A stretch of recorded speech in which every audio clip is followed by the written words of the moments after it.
जय हिंद दोस्तों। आज है 26th ऑफ जनवरी यानी हमारा रिपब्लिक डे।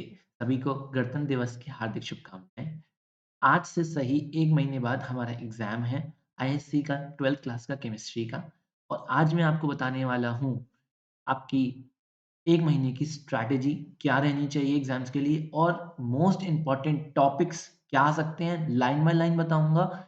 बिल्कुल भी ऐसा नहीं कि सर 10 लाइन 10 पॉइंट लिख दिए और आपको बता के मैं 5 मिनट में चला गया। लाइन बाय लाइन सिलेबस पढ़ूँगा, एज़ इट इज़ कॉपी किया है आपकी वेबसाइट से, एज़ इट इज़ पढ़ता जाऊँगा और आपको मार्क कराता जाऊँगा। टॉपिक वाइज़ वेटेज भी बताऊँगा, हर टॉपिक का क्या रहेगा और ये मत कहना कि सब कुछ ही बता दिया। कि अगर कोई चीज़ मुझे लगती है इम्पोर्टेंट है, तो वो मैं बताऊँगा। ऐसा मत सोचना कि ज़्यादा बता दिया। उसमें से क्वेश्चन्स आने की प्रोबेबिलिटी होगी तभी मैं वो बताऊँगा। जुड़े रहना वीडियो के साथ। अगर आपने अभी तक वीडियो को लाइक नहीं किया हो तो लाइक कर दो और चैनल को सब्सक्राइब नहीं किया हो तो सब्सक्राइब भी कर देना। ठीक है? आगे मूव करते हैं और यकीन मानो, अगर मैंने इस वीडियो के थंबनेल में लिखा है कि इसी में से पेपर आएगा तो मतलब इसी में से पेपर आएगा। आप चाहे इस चैनल पर जितने भी बच्चे कनेक्टेड हैं अपने सीनियर्स से पूछ लो। एज़ इट इज़ पेपर इसी में से आता है और ये अब तक की मोस्ट पॉपुलर वीडियो रही है मेरे चैनल की।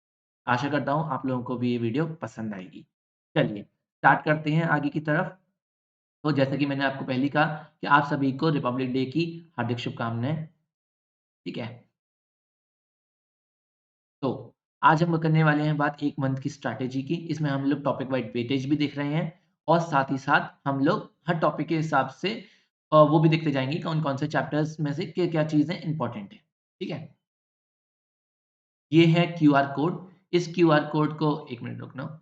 हाँ, ये है क्यूआर कोड। इस क्यूआर कोड को स्कैन कर लो ताकि टेलीग्राम ग्रुप पर जुड़ जाओ। ये जो सेशन है इसकी जो पीडीएफ है, पिछले जितने भी सेशंस मैंने लिए हैं उनकी पीडीएफ्स, नोट्स, अनाउंसमेंट्स, सारी इन्फॉर्मेशन कन्वे करने के लिए यही चैनल है इकलौता और यही एक ऑफ़िशियल चैनल है। इस तरह से आपको दिख जाएगा टेलीग्राम पे, आप इसे जॉइन कर लो, आपको इस सेशन सेशन की पीडीएफ मिल जाएगी। साथ ही साथ मैंने बहुत सारे सेशंस ले रखे थे पिछले 2 महीने के अंदर, जिसमें मैंने हर चैप्टर को इस तरह से कवर कर रखा था कि पहले उसकी थ्योरी ली थी, फिर उसके मिक्स्ड क्वेश्चन्स लिए थे, देन उसके आईएससी के क्वेश्चन्स अलग से एक वीडियो में कराए थे ताकि आपको हर चैप्टर के previous year questions topic wise मिल सकें। अभी हमारी जो है सिर्फ़ और सिर्फ़ ऑर्गेनिक केमिस्ट्री खत्म हुई है, आने वाले दिनों में हम लोग फिज़िकल केमिस्ट्री और इनऑर्गेनिक केमिस्ट्री को भी वाइंड अप कर लेंगे। ठीक है? तो मेरे संग जुड़े रहना इस चैनल के साथ। इसमें मैं आने वाले दिनों में आपको और टॉपिक्स भी कराऊँगा और जिस तरह जैसे ही हमारा सिलेबस कंप्लीट हो जाएगा, वैसे ही उसके साथ-साथ मैं आपको फुल प्रैक्टिस पूरे मतलब पूरा एक मॉक पेपर इस तरह से कराना भी शुरू कर दूँगा और पूरे जो है आपकी ब्रांच वाइज़ प्रैक्टिस जैसे पूरी ऑर्गेनिक की प्रैक्टिस करा दी या पूरी फिज़िकल की न्यूमेरिकल्स एक दिन ले आया, इस तरह से भी प्रैक्टिस कराता रहूँगा। तो चैनल को अंत तक बने रहना, बीच में छोड़ के मत जाना। ठीक है? आपका ही फ़ायदा है। ये देखो, ये है आपका सिलेबस एज़ इट इज़ उठा के लाया हूँ, कुछ भी इसमें अमेंडमेंट नहीं किया गया है। आपका पेपर जो होता है थियरी का होता है 3 आवर्स का और 70 मार्क्स का, जैसे कि सबको मालूम है। देन प्रैक्टिकल वर्क होता है 30 मार्क्स का जिसमें आपके 15 मार्क्स का प्रैक्टिकल होता है जो आपको करना होता है। इस पर भी मैं एक वीडियो लेके आऊँगा आपको प्रैक्टिकल एग्ज़ाम से आस-पास में, जिसमें मैं आपको बताऊँगा कि प्रैक्टिकल में क्या चीज़ें आ सकती हैं और किस तरह से हम लोग परफ़ॉर्म करेंगे किसी भी टाइट्रेशन को या सॉल्ट एनालिसिस वगैरह को, सब मैं बताऊँगा इसके अंदर। देन प्रोजेक्ट वर्क होता है, ये जो आपकी फाइल होती है 5 मार्क्स की और एक प्रोजेक्ट वर्क होता है जो आपसे बनवाया जाता है। ठीक है? इसमें तो लगभग सबको नंबर मिल ही जाते हैं। प्रैक्टिकल में है तो बच्चों के 28, 29, 30 तो इसमें आ ही जाते हैं। बचे 70 मार्क्स, ये एक हरक्यूलियन टास्क है इसमें लाना, जिसमें कि सबसे ज़्यादा तो जिसमें बच्चों को दिक्कत होती है वो है ऑर्गेनिक केमिस्ट्री। और ऑर्गेनिक केमिस्ट्री आपको जान के खुशी होगी कि मैंने कंप्लीट करा दी है अपने चैनल पर। डिस्क्रिप्शन में आपको प्लेलिस्ट मिल जाएगी ऑर्गेनिक केमिस्ट्री क्लास 12th नाम से, उसमें सारे लेक्चर्स ए टू ज़ी डले हुए हैं with practice questions, with previous year questions. ज अभी तक देखा नहीं है तो जाके देखो उसको। अगर आपको रिविज़न करना है रिविज़न के पर्पज़ से देखनी है तो उसे देखो। अगर आपका रिविज़न अभी तक सिलेबस कंप्लीट नहीं हुआ है, तो आप जो है जैसे ही टॉपिक किसी को खत्म करते हो उसके बाद उसके क्वेश्चन्स मेरे लेक्चर्स के थ्रू लगा सकते हो। ठीक है? वीडियो को पॉज़ करना, क्वेश्चन सॉल्व करना, देन मेरे सॉल्यूशंस देखना। इस तरह से आप कर सकते हो। तो हमारी ऑर्गेनिक है 31 मार्क्स की, 14 मार्क्स की है हमारी इनऑर्गेनिक और 25 मार्क्स की फिज़िकल है। जैसे कि मैं हर लेक्चर में आपको बताता ही हूँ। 31 मार्क्स में मैंने आपको जिस तरह से बताया था, haloalkanes and haloarenes हमारे 8 मार्क्स के अराउंड के आते आएँगे। अल्कोहल्स, फिनोल्स भी 8 मार्क्स के अराउंड। एल्डिहाइड कीटोन्स जो है हमारे 1 मिनट सॉरी 8 मार्क्स इसके नहीं 8 मार्क्स नहीं है इसके 8 मार्क्स हैं आपके इस 8 मार्क्स के ये हो गए, 6 मार्क्स के ये हो गए, 6 मार्क्स के ये हो गए और आपका 7 मार्क्स का ये हो गया गिनना जोड़ना 12, 12 और 8 20, 20 और 7 27, 27 और 4 31 4 मार्क्स का ये। इस तरह से डिस्ट्रीब्यूशन है प्लस माइनस 1 2 चलता है ना? वो तो एग्ज़ामिनर के ऊपर है, वो कितने मार्क्स का क्वेश्चन देता है। पर मैंने आपको एक स्टैंडर्ड बता दिया है 6 मार्क्स के हैलोजेन्स, हेलोजेन्स 6 मार्क्स के अल्कोहल फिनोल्स, 8 मार्क्स के एल्डिहाइड कीटोन्स, 7 मार्क्स के नाइट्रोजन कन्टेनिंग कंपाउंड्स और 4 मार्क्स के बायोमोलेक्यूल्स। मैंने आपको जब थियरी पढ़ा रहा था, तभी मैंने आपको बताया था जब इस चैप्टर्स के संग डील कर रहा था कि aldehyde ketone carboxylic acid most important chapter है। इसमें से 8 की जगह 10 नंबर का भी आ सकता है। क्योंकि ये तो मैंने इंडिविजुअल बेसिस पे बताया है ना कि अगर इंडिविजुअल चैप्टर आएँगे तब कितना वेटेज होगा। पर क्वेश्चन तो इंडिविजुअल आते नहीं है। कन्वर्जेंस के questions, arrow based questions, paragraph based questions ये सब हर चैप्टर के मिक्स्ड आते हैं। तो इसके लिए आपको प्रैक्टिस करनी पड़ेगी। इसमें से ये मान के चलो इसमें से आधा कर दो। अगर मैं 31 मार्क्स का है तो करीब 20 मार्क्स के क्वेश्चन्स इंडिविजुअल बेसिस पर आएँगे, बाकी के 11-12 नंबर तो आपके मिक्स्ड क्वेश्चन्स आएँगे। जैसे 3 मार्क्स का आपका पैराग्राफ बेस्ड क्वेश्चन्स आना ही आना है। 2 मार्क्स के आपके एरो बेस्ड क्वेश्चन्स आने ही आने हैं। ठीक है? देन 2 मार्क्स के 2-2 मार्क्स के कन्वर्जन्स आपके हर जगह आपको अलग-अलग सब टॉपिक्स में मिल ही जाएँगे। इस तरह का आपका वेटेज रहने वाला है इसका। देन इसके 25 नंबर की बात कर लेते हैं। इसके 25 नंबर में ये मान लो 8, 8 और ये मान लो 7। 8 से 9, 8 से 9 और ये हो गया 7 से 8। तो इसके हो गए 16 और 7 कितने हो गए आपके 23 और इसमें ले लिए आपने यहाँ पर ले लिए 18 और 8 26। इस तरह का वेटेज है। बाकी जो है डिस्ट्रीब्यूशन जो है डिपेंड करता है कि क्या रहेगा प्लस माइनस 1 मैंने पहले ही कहा प्लस माइनस 1 2 तो चलता है इधर-उधर। डीएफ ब्लॉक और ये इसमें सबसे इम्पोर्टेंट चैप्टर जो है ना वो आपका कोऑर्डिनेशन कंपाउंड्स है पूरी ऑर्गेनिक केमिस्ट्री क्योंकि ये अकेला चैप्टर आपका 10 से 11 नंबर का आएगा। और ये चैप्टर आपका 3 से 4 मार्क्स का आएगा, डीएनएफ ब्लॉक, ठीक है? तो अगर आप डीएनएफ ब्लॉक को वैसे तो छोड़ना नहीं है, डीएनएफ ब्लॉक जो है पर सबसे कम वेटेज रखता है, सबसे ज़्यादा रखता है आपका कोऑर्डिनेशन कंपाउंड्स आपकी सबसे ज़्यादा वेटेज रखता है पूरे ऑर्गेनिक केमिस्ट्री पूरे केमिस्ट्री के अंदर। सबसे मोस्ट इम्पोर्टेंट चैप्टर है आपका कोऑर्डिनेशन कंपाउंड्स, ठीक है? इसे बिल्कुल भी हल्के में मत लेना, इस चैप्टर को अगर नहीं करा ना तो डूब जाओगे, समझ में आ रही है? इस चैप्टर को नहीं करा तो डूब जाओगे, डूबना तय है तुम्हारा, कोई नहीं बचा सकता। ये बात याद रख लेना। अब चलो वेटेज के बारे में बात कर लेते हैं कि हमारा किस तरह से पेपर का डिस्ट्रीब्यूशन होता है, ठीक है? तो हमें मिलता है एक section A green pen visible नहीं होगा ढंग से, 1 मिनट में पेन चेंज कर लेता हूँ। सेक्शन ए होता होता है हमारा 14 मार्क्स का, देन मिलता है हमें section B uh, B B होता है आपका 20 मार्क्स का, देन मिलता है हमारे को सेक्शन सी जो होता है 21 मार्क्स का, देन होता है हमारा डी सेक्शन जो कि होता है हमारा 15 मार्क्स का, ठीक है? तो जोड़ना ज़रा 20 और 34, 55 और ये 15 70 पहले हमारे सेक्शन जो होते थे ए और बी होते थे 2017 तक, 2018 से पैटर्न चेंज हो गया और हमारे 4 सेक्शंस आने लगे इस तरह से बाइफरकेट होते हुए। सेक्शन ए आपका ऑब्जेक्टिव क्वेश्चंस का होता है जिसके अंदर आप और बी-सी-डी में आपको इंटरनल चॉइस मिलती है, आपको वैसी चॉइस नहीं मिलती है। सेक्शन ए में पहला क्वेश्चन होता है आपका फिलिंग द ब्लैंक्स का जिसमें आपको एप्रोप्रिएट वर्ड्स भरने होते हैं ब्रैकेट्स में से। इसमें आपके फिलिंग द ब्लैंक्स आते हैं 4 मार्क्स के। क्वेश्चन नंबर 2 में आपके आते हैं एमसीक्यू 4 मार्क्स के, 1-1 मार्क का हर। तीसरे में आता है आपका assertion reason sorry matching 4 marks की। देन आता है आपका असर्शन रीज़न, ठीक है? 3 4 3 ती 4-4 बार 12 हो गए और चौथा नंबर का क्वेश्चन होता है असर्शन रीज़न का 2 मार्क्स का। इसलिए मैंने आपको जो पिछले भी सेशंस रहे हैं हमारे, उसमें मैंने आपको असर्शन रीज़न भी प्रैक्टिस कराए हैं इसी वजह से क्योंकि मैंने आपको बोला था कि 2 मार्क्स के असर्शन रीज़न भी आते हैं, कन्फर्म क्वेश्चन है। मैचिंग आएगी कन्फर्म है। रीएजेंट्स में मैचिंग करवा सकता है या आपको कुछ भी दे सकता है मैचिंग में ऐसी। 4 मार्क्स के आपको जो है फ्रॉम द ब्रैकेट्स सिलेक्ट करने को बोला है। ये वाले क्वेश्चन्स की मैंने प्रैक्टिस कराई है अपने जो सेशंस हैं प्रीवियस ईयर के उसमें। नहीं देखे हैं तो देख लेना, आई रिपीट देख लेना, आपको बहुत फ़ायदा मिलने वाला है। सेकंड क्वेश्चन में एमसीक्यू है, एमसीक्यू की भी प्रैक्टिस करा रखी है मैंने तुम्हें। थर्ड वाले में आपकी जो है मैचिंग की भी प्रैक्टिस करा रखी है मैंने सेशंस में आपको। तो ऐसा कुछ ये नहीं कह सकते कि इस चीज़ की प्रैक्टिस नहीं कराई है, ठीक है? और इस बार तो मैंने आपको रीज़निंग बेस्ड क्वेश्चन्स की भी प्रैक्टिस कराई है। पिछली बार एक चीज़ रह गई थी due to shortage of time, वो थी आपके नोमेनक्लेचर, जो आपके ऑक्सीडेशन रिडक्शन वाली रिएक्शंस की बैलेंसिंग होती है, सॉरी नोमेनक्लेचर नहीं बैलेंसिंग। वो इस बार हम डील करेंगे, उसकी चिंता मत करना, वो भी मैं कराऊँगा इस ठीक है? तो पिछली बार बच्चों का एक आध नंबर उस वज़ह से छूट गया था क्योंकि मैंने उस टाइम पर वो नहीं कराई थी। बाकी पूरा पेपर था, बस शॉर्टेज थी टाइम की और इसलिए हम लोगों ने ऑर्गेनिक और फिज़िकल पर ज़्यादा ध्यान दिया था पिछली बार, पर इस साल आपको तीनों चीज़ों पर वेटेज मिलेगा, उसकी कोई टेंशन मत लेना। मैं ऐसा नहीं हूँ कि मैं मतलब क्या कहते हैं झूठ बोल दूँ अपने व्यूज़ बढ़ाने के लिए। मैं आपको सही बात बताऊँगा, अगर मैंने नहीं कराया था बैलेंसिंग तो नहीं कराई थी, मैं आपको पहले से ही बता दे रहा हूँ। शॉर्टेज ऑफ टाइम पर ठीक है? चलो, आगे बढ़ लेते हैं और हम लोग लाइन बाय लाइन देखेंगे कि हमारा वेटेज किस तरह से रहेगा। ठीक है? लाइन बाय लाइन देख लेते हैं अब। देखो भई, पहला है आपका सॉल्यूशंस। इस चैप्टर की वेटेज मैंने कितनी बताई है? इस चैप्टर की वेटेज बताई है मैंने 8 नंबर की। ठीक है? 8 नंबर के अराउंड की। अब देखो ये 8 नंबर कैसे बनेंगे? एक-एक चीज़ पढ़ता जाऊँगा, ध्यान से सुनते जाना। ठीक है? ध्यान देना, बिल्कुल भी लापरवाही मत करना। मैं बार-बार कह रहा हूँ कि लापरवाही मत करना, बिल्कुल भी। देखो भई, पहले बोल रहा है normality, molality, molarity, mole fraction, ppm जो है as measures of concentration, definition of the above with example simple problems based on the above.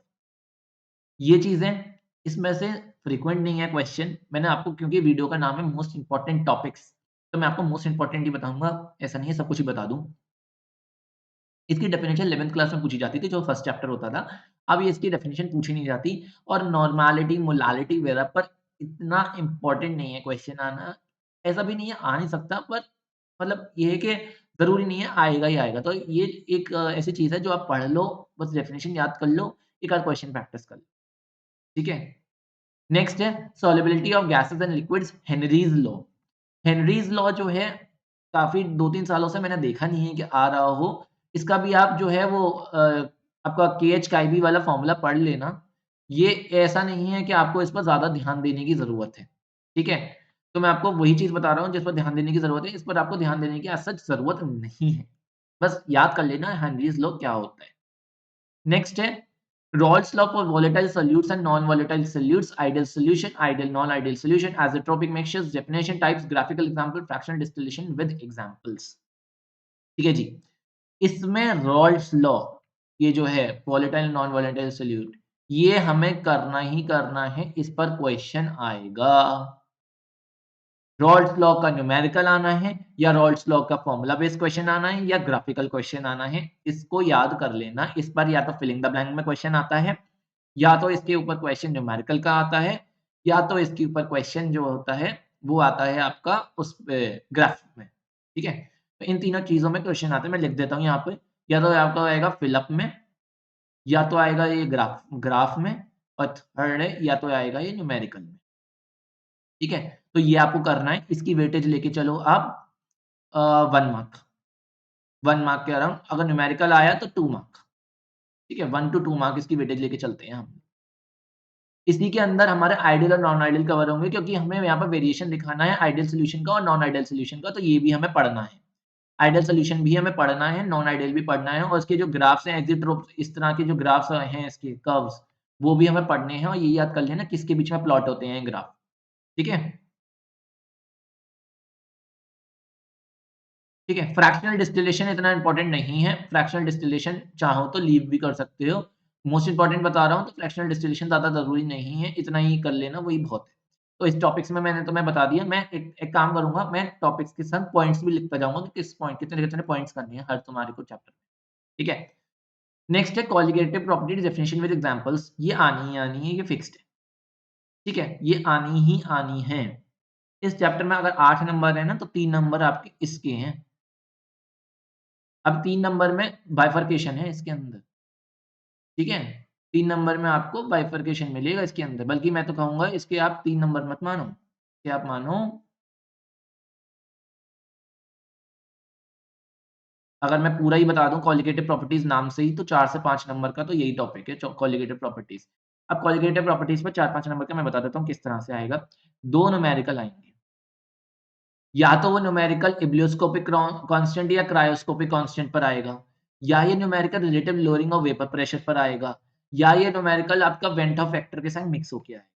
ठीक है? 2 न्यूमेरिकल आने ही आने हैं।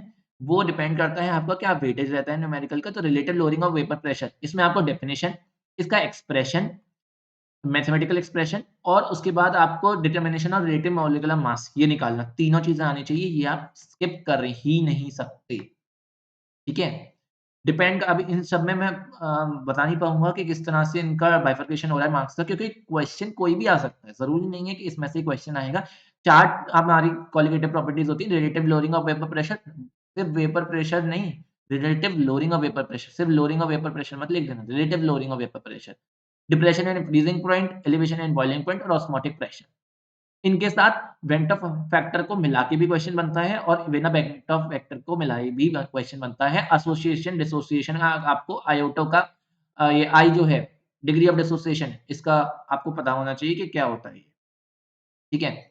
उसके बाद depression and freezing point, cryoscopic constant, इसकी यूनिट भी पूछी जाती है। यूनिट भी पूछी जाती है कि यूनिट क्या होगी? तो आपको केबी और केएफ की यूनिट भी पता होनी चाहिए, केएफ और केबी की यूनिट क्या होगी, ठीक है? इस पर भी आपको ध्यान देना है।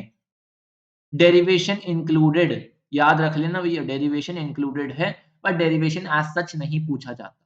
अगेन मोस्ट इम्पोर्टेंट टॉपिक्स बता रहा हूँ, तो वो नहीं बताऊँगा जो फालतू की चीज़ें हैं। इसमें आपको न्यूमेरिकल ये जो चीज़ है, ये आपको इसमें मैं बता देता हूँ क्या-क्या आएगा। इसमें आपका है न्यूमेरिकल याद होना चाहिए, डेफिनिशन मतलब न्यूमेरिकल आना चाहिए, डेफिनिशन आनी चाहिए, आपको यूनिट आनी चाहिए। यूनिट क्या होती है? क्रायोस्कोपिक कांस्टेंट और इब्लियोस्कोपिक कांस्टेंट क्या होता है? ये 3 चीज़ें आपको पता होनी चाहिए इन दोनों में, ठीक है? और इसमें भी मैं आपको बता दूँ, रिलेटेड लोअरिंग वाले में भी मैंने बताया था, मैथमेटिकल एक्सप्रेशन पता होना चाहिए, यूनिट पता होनी चाहिए और आपको न्यूमेरिकल आएगा इसमें, ठीक है? तो उसके बाद आता है ऑस्मोटिक प्रेशर। ऑस्मोटिक प्रेशर पर रीज़निंग आती है, मैं बता दूँ, इसमें आती है रीज़निंग। जैसे कि हम लोग क्या कहते हैं, इंजेक्शन सलाइन सॉल्यूशन चढ़ा रहे हैं किसी को, तो उसकी पीएच इतनी है, तो बताओ मतलब उस पर क्वेश्चन आ जाता है कि कितनी या फिर वो आ जाता है रेज़िन स्वेल कर जाते हैं, इस पर क्वेश्चन आ जाता है। या फिर कितनी पीएच पे चढ़ाना चाहिए, तो मतलब वो है कि आपकी ब्लड की जितनी पीएच हो, उस पीएच का अराउंड होना चाहिए, जो आपका सलाइन सॉल्यूशन चढ़ा रहे हैं, उसकी पीएच आपकी ब्लड की पीएच के अकॉर्डिंग होनी चाहिए, ठीक है? उसके बाद आइसोटोनिक सॉल्यूशंस क्या होते हैं, हाइपो क्या होते हैं, हाइपरटोनिक क्या होते हैं, इन पर क्वेश्चन नहीं आता, इन पे सिर्फ़ और सिर्फ़ फिल इन द ब्लैंक आते हैं। आपको दे देंगे एक्सप्रेशन, इसकी डेफिनिशन दे देंगे और आपको फिल इन द ब्लैंक में भरवा देंगे और ब्रैकेट्स में दे देंगे हाइपोटोनिक, आइसोटोनिक, हाइपरटोनिक। तो आपको फिल करना होगा। ये टॉपिक जो है सिर्फ़ 1 मार्क का है, ठीक है?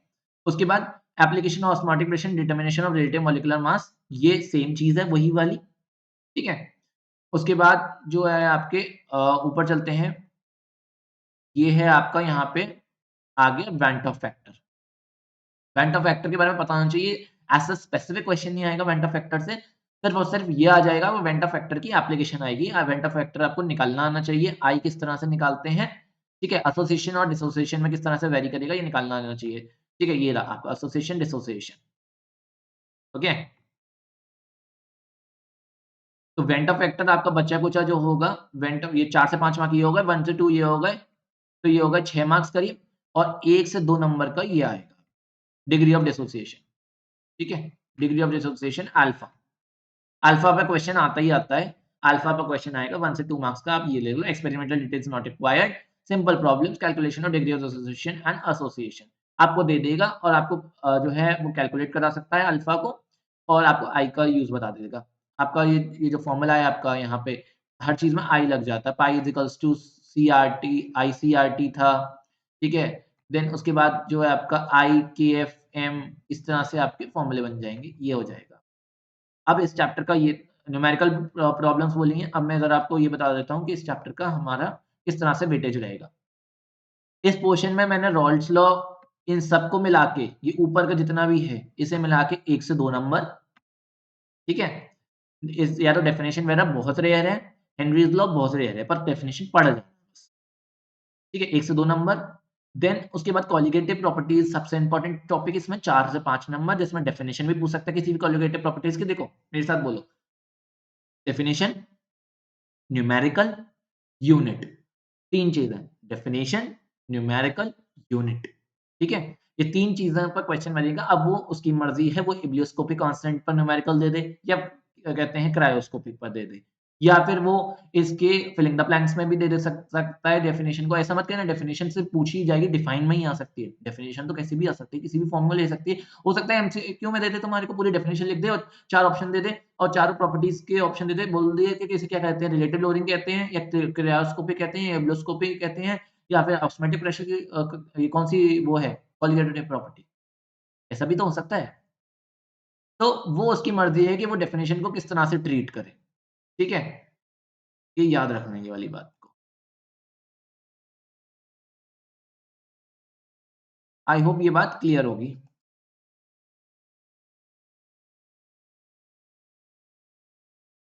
हुँ, तो इस तरह से हमारा इसका बाइफरकेशन खत्म हो गया। 7 से 8 नंबर बोले थे, 7 से 8 नंबर आपके बन चुके हैं, देख लो। 4 से 5 आपके यहाँ पे, 1 से 2 आपके यहाँ पे और फिर उसके बाद मॉलिक्यूलर मास पे क्वेश्चन आता है जिसमें आपका CH3COH इथेनॉइक एसिड के बारे में आता है, डाइमराइजेशन और एसोसिएशन डिसोसिएशन पे ठीक है? 1 से 2 नंबर आपके यहाँ पे। मैंने आपको टॉपिक वाइज़ भी बता दिया और इसका मैंने आपको वैसे भी बता दिया। आपका जो है ओवरऑल वेटेज, ठीक है? नेक्स्ट चैप्टर में मूव कर लेते हैं। इलेक्ट्रोकेमिस्ट्री। इलेक्ट्रोकेमिस्ट्री आपका जो है ना 29th को स्टार्ट हो रहा है आई थिंक सो 29th को मैं स्टार्ट करने वाला हूँ इलेक्ट्रोकेमिस्ट्री को, है ना? तो जुड़ना मेरे साथ इस चैप्टर में। इलेक्ट्रोकेमिस्ट्री में आप देख लेते हैं किस तरह से करना है। इलेक्ट्रोकेमिस्ट्री में सबसे पहले वो बोल रहा है इलेक्ट्रोकेमिकल सेल 1 मिनट रुकना।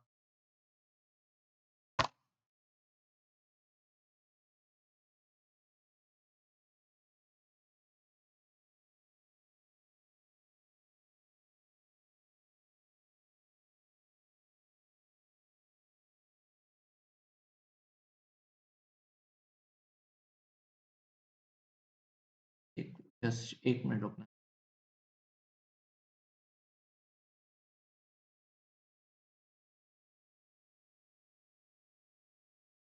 ग्लिच हो गया। हुँ। इलेक्ट्रोकेमिस्ट्री में इलेक्ट्रोकेमिकल सेल ये भी हम लोगों ने चैप्टर डिस्कस किया था। ये चैप्टर भी था हमारा 8 नंबर के आसपास का। ये 9 नंबर का भी आ जाता है, ठीक है?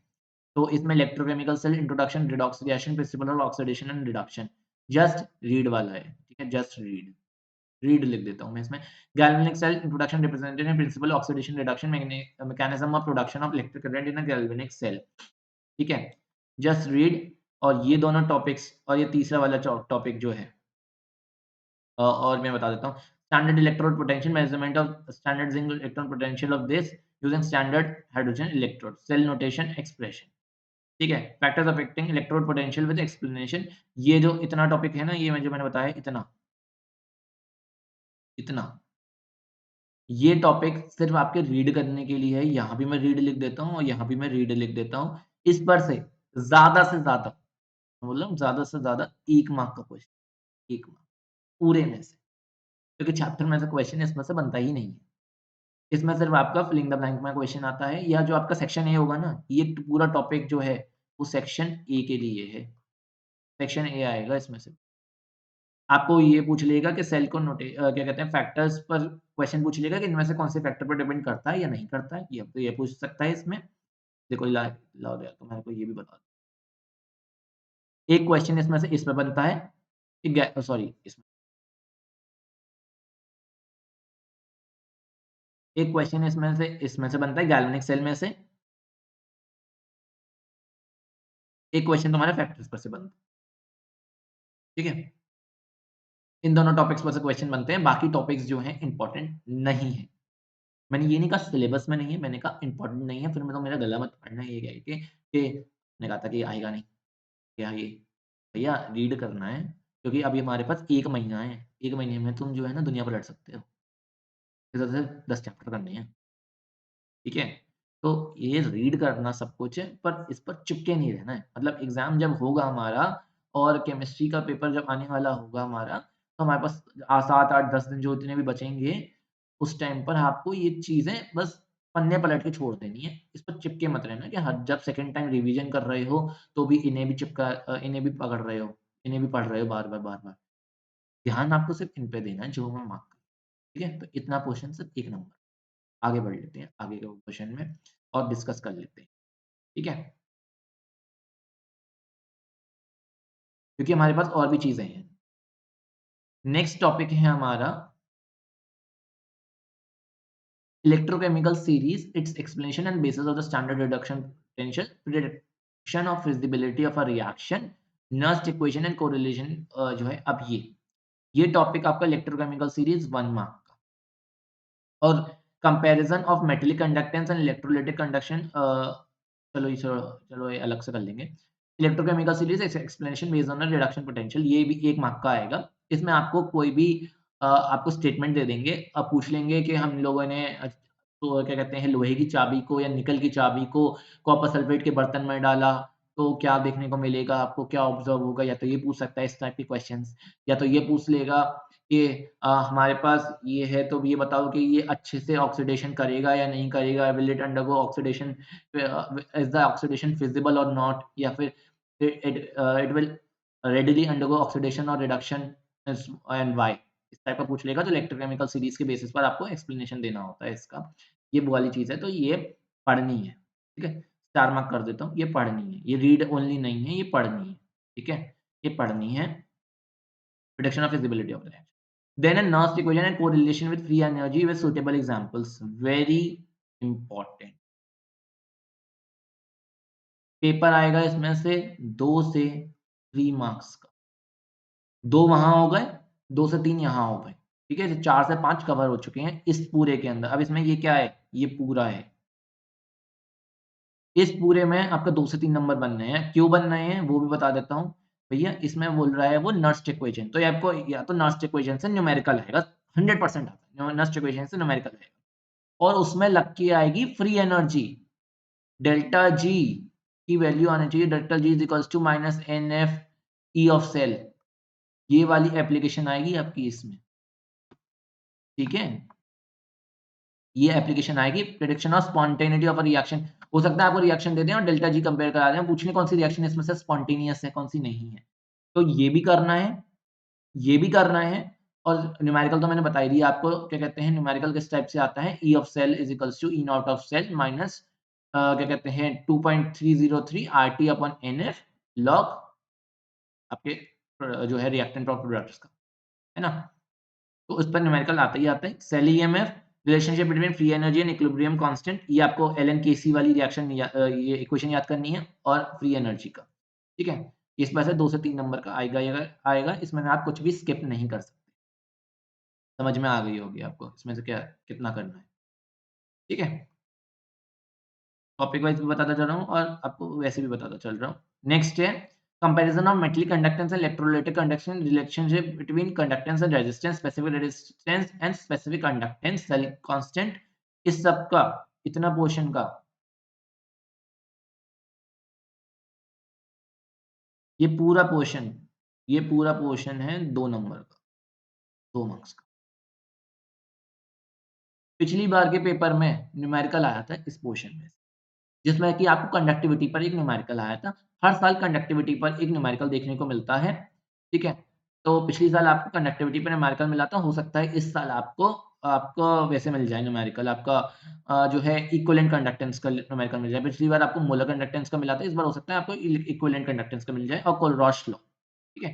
बल्कि मैं इसे 2 मार्क्स नहीं कहूँगा, मैं इसे 2 से 3 ही कह देता हूँ, क्योंकि हो सकता है यहाँ 2 हो जाए, यहाँ 3 हो जाए। ठीक है? तो ये पोर्शन भी एक ऐसा पोर्शन है जिसे आप स्किप नहीं कर सकते। 8 नंबर का पोर्शन है। हो सकता है 9 का भी बन जाए इसमें से पेपर, क्या पता? और चैप्टर का वेटेज कम कर दे एग्ज़ाम में,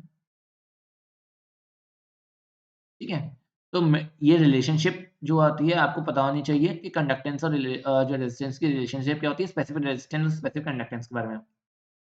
इस पर से एमसीक्यू बनेगा, रेजिस्टेंस हाफ कर दी तो बताओ ये रेजिस्टिविटी का क्या फ़र्क पड़ेगा, एरिया में क्या फ़र्क पड़ेगा, लेंथ डबल हो गई, 1 मार्क का।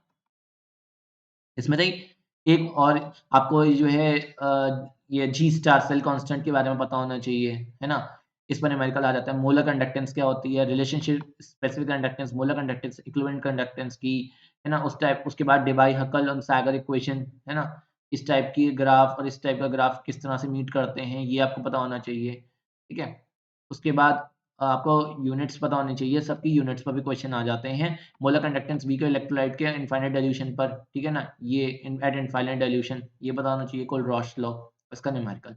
इसमें से कोई भी क्वेश्चन ऐसा नहीं है जो मैं कहूँगा आपसे कि आप छोड़ सकते हो, प्लीज़ इसे कर लेना।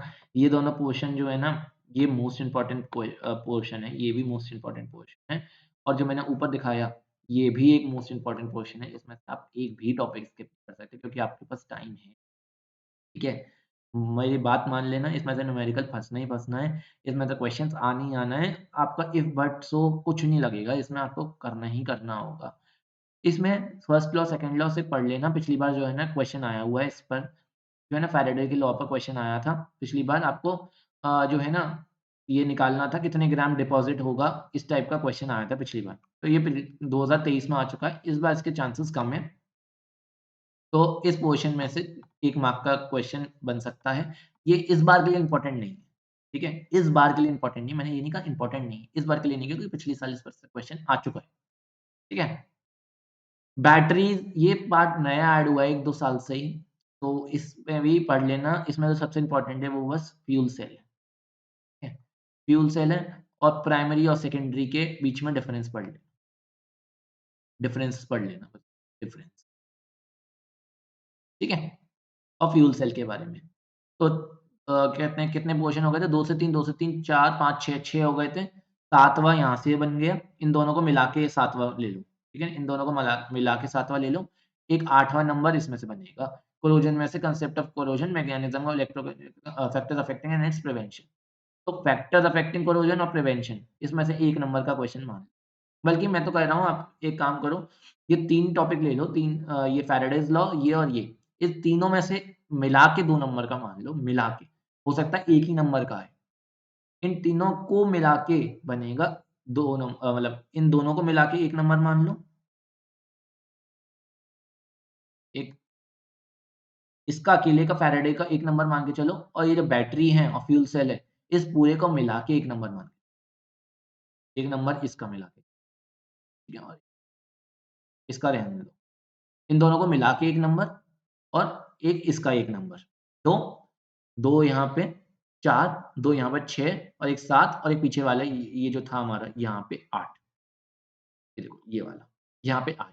इस तरह से हमारे 8 नंबर बन रहे हैं।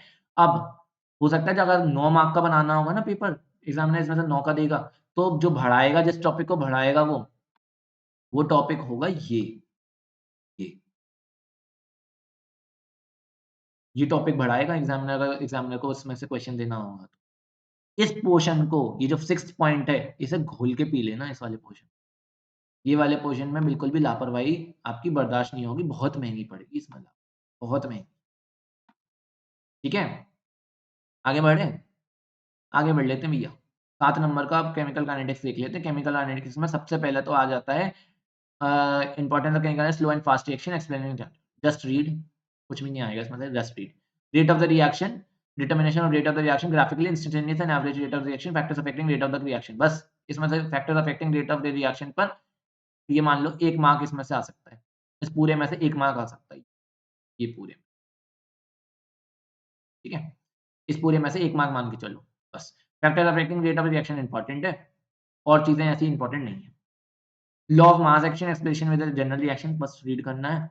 Effect of concentration of reactants on the rate of the reaction, ये जो है इसी में आ जाएगा, फैक्टर्स अफेक्टिंग रेट में आ जाएगा ये वाली चीज़, ठीक है? Law of mass action, general rate equation आपकी क्या होती है, आनी चाहिए relationship between rate of the reaction with rate constant with respect to different reactants. तो आपकी यहाँ से आना, ये जो है ना, ये भी आप 1 मार्क में ही मान के चलो, ये भी जो है ना, ये इसके संग जुड़ा हुआ है पूरा पोर्शन, ये इम्पोर्टेंट है, स्टार लगा रहा हूँ, ये ओनली रीड नहीं है, यहाँ पर स्टडी करना है आपको, पर ये जो है ना, ऐसा नहीं है कि इसमें से अलग से क्वेश्चन बचे, ये 1 मार्क, मुश्किल से 2 मार्क, ठीक है? नेक्स्ट, अब जो इसमें जो पेपर बनता है, वो आ गया पोर्शन। तो ये आ गए आपके अलग-अलग रेट के एक्सप्रेशन और रेट कांस्टेंट्स के एक्सप्रेशन।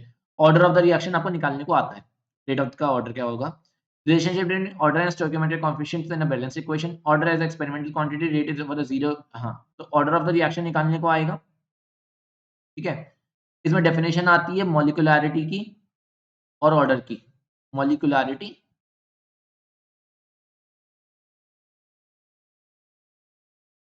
एक तो ठंड है ना, कि हाथ काम नहीं कर रहे। मॉलिक्यूलैरिटी वर्सेस ऑर्डर, इस पर क्वेश्चन आता है। उसके बाद आ जाएगा आपका derivation of rate equation for the zero order, first order, second order और nth ऑर्डर।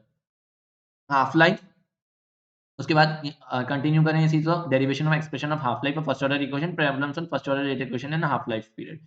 सेकंड ऑर्डर आपके इसमें से एस्टर मेंशन नहीं है, पहले आता था, अब second order as such mention नहीं है, ठीक है?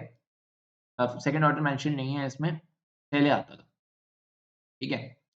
तो इसमें से अगर मैं आपका मान के चलूँ तो आप ले लो इसमें से 3 से 4 नंबर। 3 से 4 क्यों? और ये हो गया हमारा मोस्ट इम्पोर्टेंट, जो मैं कहता हूँ ना घोल के पी लो, वो इसमें ये हो रहा है, पोर्शन रहेगा, ये है मोस्ट इम्पोर्टेंट वाला। क्यों है?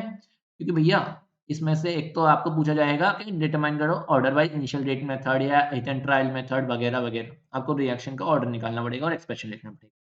या आपसे वो रेट कांस्टेंट की यूनिट पूछ लेगा, या आपसे वो पूछ लेगा कि इसमें से रेट किस पर डिपेंड करेगी, कंसंट्रेशन को ऐसे करेंगे तो क्या रेट पे फ़र्क पड़ेगा, ये सब पूछ लेगा। या फिर आपसे रेट के फर्स्ट ऑर्डर रिएक्शन के लिए पूछ लेगा कि आपकी हाफ लाइफ पूछ लेगा, या फिर आपसे पूछ लेगा इसके अंदर आपका जो है ना ये ग्राफ पूछ लेगा, आपको ग्राफिकल टर्म्स में पूछ लेगा कि अगर मैंने ग्राफ को इस तरह से बनाया तो बताओ कौन-सी रेट ऑर्डर है ये रिएक्शन का, और यहाँ पर आपका आपको दे देगा कि इसके किसके बीच में प्लॉट किया है।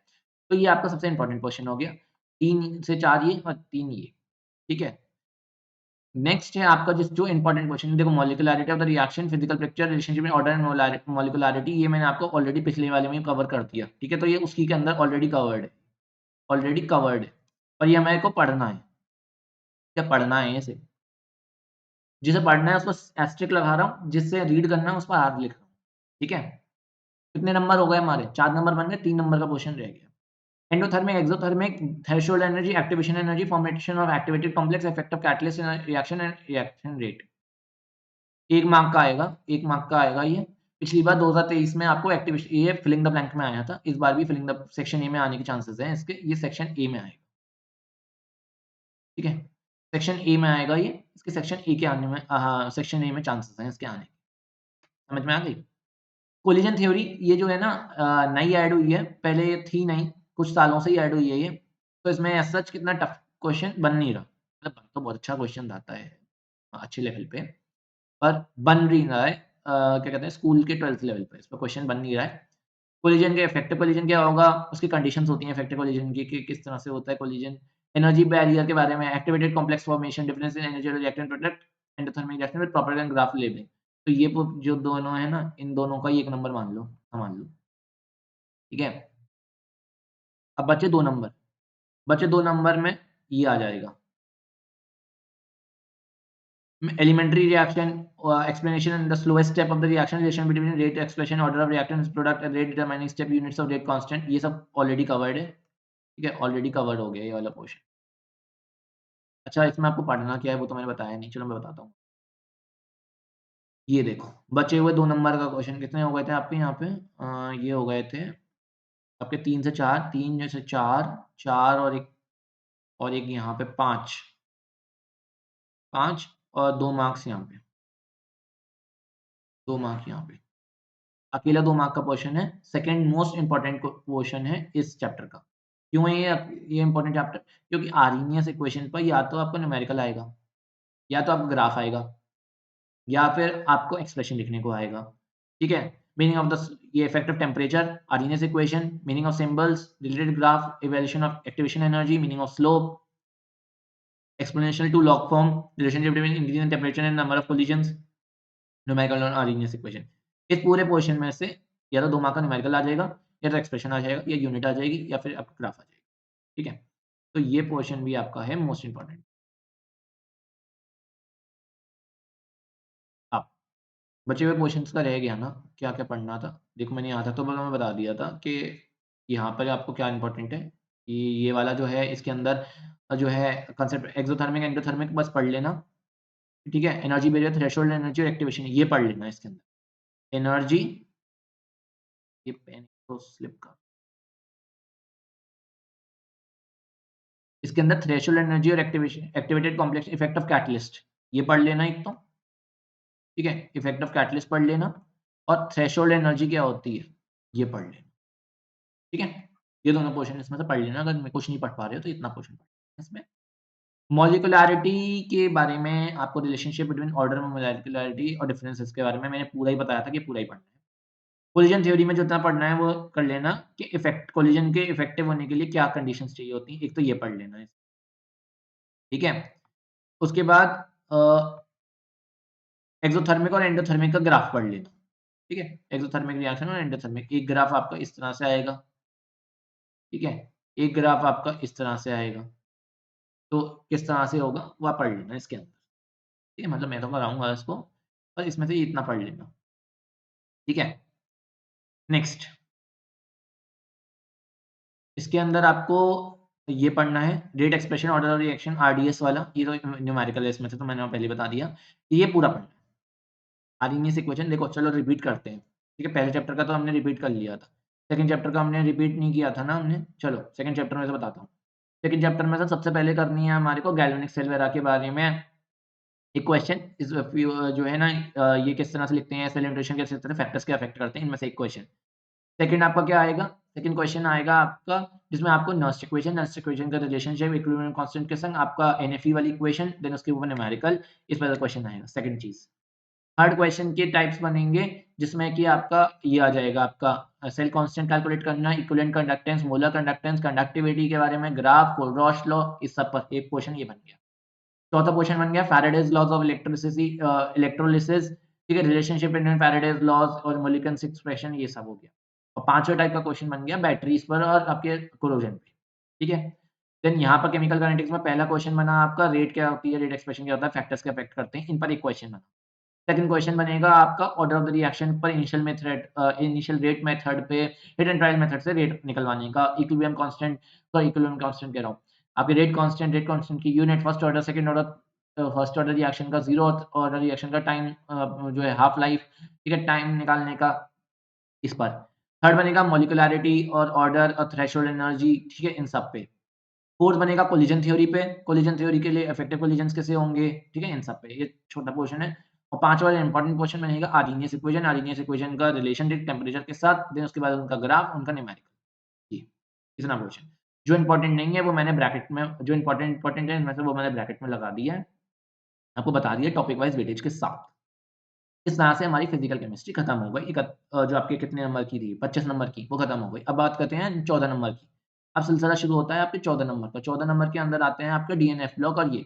डीएनएफ ब्लॉक आपका 3 से 4 नंबर का आएगा। 3 से 4 नंबर के अंदर मैं बता देता हूँ आपको इसमें से सबसे ज़्यादा इम्पोर्टेंट क्या-क्या है और पिछली बार क्या-क्या आया था। उसकी बात कर लेते हैं। सबसे पहले जो इसके अंदर आया था, वो था आपका जो है D block 3D, 4D, 5D series study in metallic character, atomic energy radii ionisation enthalpy ये जितना भी पोर्शन है, इसमें से आएगा 1 नंबर। अब वो 1 नंबर का क्या होगा वो भी बताऊँगा अभी। इसमें इलेक्ट्रॉनिक कॉन्फ़िगरेशन ये सब बकवास जितनी भी हो रही है, ये। इसमें से आएगा आपका 1 नंबर से 1 मिनट, 1 नंबर से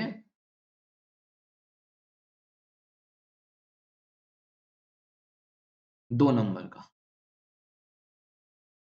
और इतना जो पोर्शन है पोटेशियम परमैंगनेट और ये जो होता है ये पोटेशियम डाइक्रोमेट ये, इसमें से आएगा आपका 1 नंबर। समझ गए? ये हैं आपके पोर्शन्स। ये जो हैं, ये न्यूली एडेड है, ठीक है? न्यूली एडेड हैं, तो इनमें से एज़ सच प्रीवियस ईयर में क्वेश्चन देखने को नहीं मिलता। लेकिन मैं कुछ क्वेश्चन्स जब प्रैक्टिस कराऊँगा तो कराऊँगा इनमें से। ये इम्पोर्टेंट इतने नहीं हैं, पर मैंने ये नहीं कहा कि पढ़ने नहीं है। आपके पास 1 महीना है, आप पढ़ोगे, मैं इसमें से बता देता हूँ आप किस तरह से क्वेश्चन बनेगा। 1 मार्क्स से जो इसमें क्वेश्चन बनेगा, या तो वो इनमें से किसी भी ट्रेंड पर क्वेश्चन पूछ लेगा आपके एमसीक्यू में, ये आपकी मैचिंग में, ये आएगा सेक्शन ए में, ठीक है? सेक्शन ए में। उसके बाद वेरिएबल वैलेंसी, कलर्ड फॉर्मेशन ये सब सेक्शन ए में आएगा। एक क्वेश्चन पूछ लेगा इसमें से। इसमें भी एक क्वेश्चन पूछ लेगा आपका अच्छा इस वाले पोर्शन को ना यहाँ तक मार्क कर ये एंड नहीं हुआ है। इतना पोर्शन ये आपका ये यहाँ से 1 मिनट ये यहाँ तक ठीक है। ये यहाँ से देखिए यहाँ से यहाँ 1 से 2 में ये 2 पोज़ीशन्स हैं, एक तो ये ए वाला और ये बी वाला, ठीक है? इसमें से पूरे में से एक क्वेश्चन और एक क्वेश्चन इसमें से बनेगा जिसमें कि ये आएगा सेक्शन ए में और ये आएगा सेक्शन बी, सी या डी में से किसी में आएगा। इसमें आपको लेंथेनाइट कॉन्ट्रैक्शन या एक्टिनाइट कॉन्ट्रैक्शन पर एक क्वेश्चन आएगा जिसका आपको आंसर देना होगा। हो सकता है 2 नंबर का आ जाए पूरा-पूरा, ये ऊपर का पोर्शन ना आए या हो सकता है 1 नंबर का आ जाए। इसमें आपको लेंथेनाइट कॉन्ट्रैक्शन और एक्टिनाइट कॉन्ट्रैक्शन से क्या फ़र्क पड़ता है, उसके बारे में आंसर देना होगा। ठीक है? तो ये आपको सारे फैक्टर्स पता होने चाहिए कि किस तरह से डिपेंड करते हैं, इसमें आप कुछ लीव नहीं कर सकते। हाँ, ये लीव कर सकते हो metallic character atomic ionisation enthalpy oxidation state variable valency coloured complex ये कर लेना, ठीक है? उसके बाद फॉर्मेशन ऑफ कॉम्प्लेक्सेस और क्या कहते हैं एलॉय फॉर्मेशन ये छोड़ सकते हो इसमें। सेकंड वाले में electronic configuration, atomic ionic radii, oxidation state, formation of coloured compounds, alloy formation ये इसमें भी छोड़ सकते हो। इतने इंपॉर्टेंट नहीं है, पर समय है पढ़ लो। लैंथेनाइट कॉन्ट्रैक्शन बहुत इंपॉर्टेंट इसका जो सबसे इंपॉर्टेंट पोर्शन है वो यही है। जो इसका सबसे इम्पोर्टेंट पोर्शन है ना, वो यही है लैंथेनाइड वाला ही।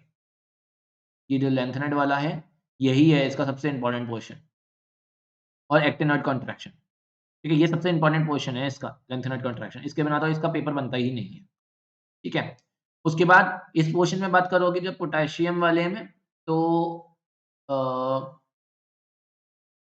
हाँ, इसके अंदर एक स्ट्रक्चर पढ़ लेना, शेप पढ़ लेना इसकी, ठीक है? देन उसके बाद oxidise reuse and redox reaction के रिडॉक्स टाइट्रेशन ये मत पढ़ना, रिडॉक्स टाइट्रेशन में किस तरह से इंडिकेटर एक तो ये सेल्फ इंडिकेटर होता है। याद रखना कि सेल्फ इंडिकेटर होता है, खुद ही एसिड बेस रिएक्शन में जो है ना किस तरह से हम यूज़ करते हैं, ये पढ़ लेना। जस्ट रीड है ये। देख स्ट्रक्चर और शेप जाना है इसकी, ठीक है? और इसका बेसिक न्यूट्रल नेचर देखना, बाकी चीज़ें रीड है। जितनी अंडरलाइन करनी है, उतनी पढ़नी है, बाकी सब रीड है, जस्ट रीड ओनली, ठीक है? उसके बाद आती है बात आपकी इसकी oxidising nature in acidic basic and neutral H2S mediums to be done ये भी जो है रीड वाला पोर्शन है, इसमें से क्वेश्चन आंसर के चांसेस बहुत कम है। डाइक्रोमेट का स्ट्रक्चर शेप इसे पढ़नी है, ठीक है? ये एस्टेरिक लगा देता हूँ चलो, ये एस्टेरिक, ये एस्टेरिक। एक्सट्रैक्शन फ्रॉम क्रोमाइट और पढ़नी है, ऑक्सिडाइजिंग नेचर पढ़ना है, ठीक है? Interconversion of chromate and dichromate ion ये जस्ट रीड वाला पोर्शन, ठीक है? ये जस्ट रीड वाला पोर्शन है, इससे इतना ज़्यादा ध्यान देने की ज़रूरत इस पोर्शन पे नहीं है। आगे बढ़ लेते हैं। अब बात आती है कोऑर्डिनेशन कंपाउंड्स की। कोऑर्डिनेशन कंपाउंड्स जो सबसे सबसे इम्पोर्टेंट चैप्टर है, पर उतना ही आसान चैप्टर है अगर समझ में आ जाए तो। मैं बता देता हूँ अब इसका जो है डिस्ट्रीब्यूशन मार्क्स का। 10 नंबर से 11 नंबर का चैप्टर आएगा। पहला ही क्वेश्चन डेफिनिशन जो है coordination compounds complex compounds definition with double salt study of ligands monodentate tridentate multidentate chelating ligands ठीक है definition of coordination number calculation of the complex coordination sphere study of oxidation state of element its calculation IUPAC rules of nomenclature इतने portion जो है ना ये जो portion है वो हाँ जी दोस्तों, तो 10 से 11 नंबर में ये जो इतना पोर्शन है ना, इस पोर्शन के अंदर आपका जो आएगा अकेला, वो है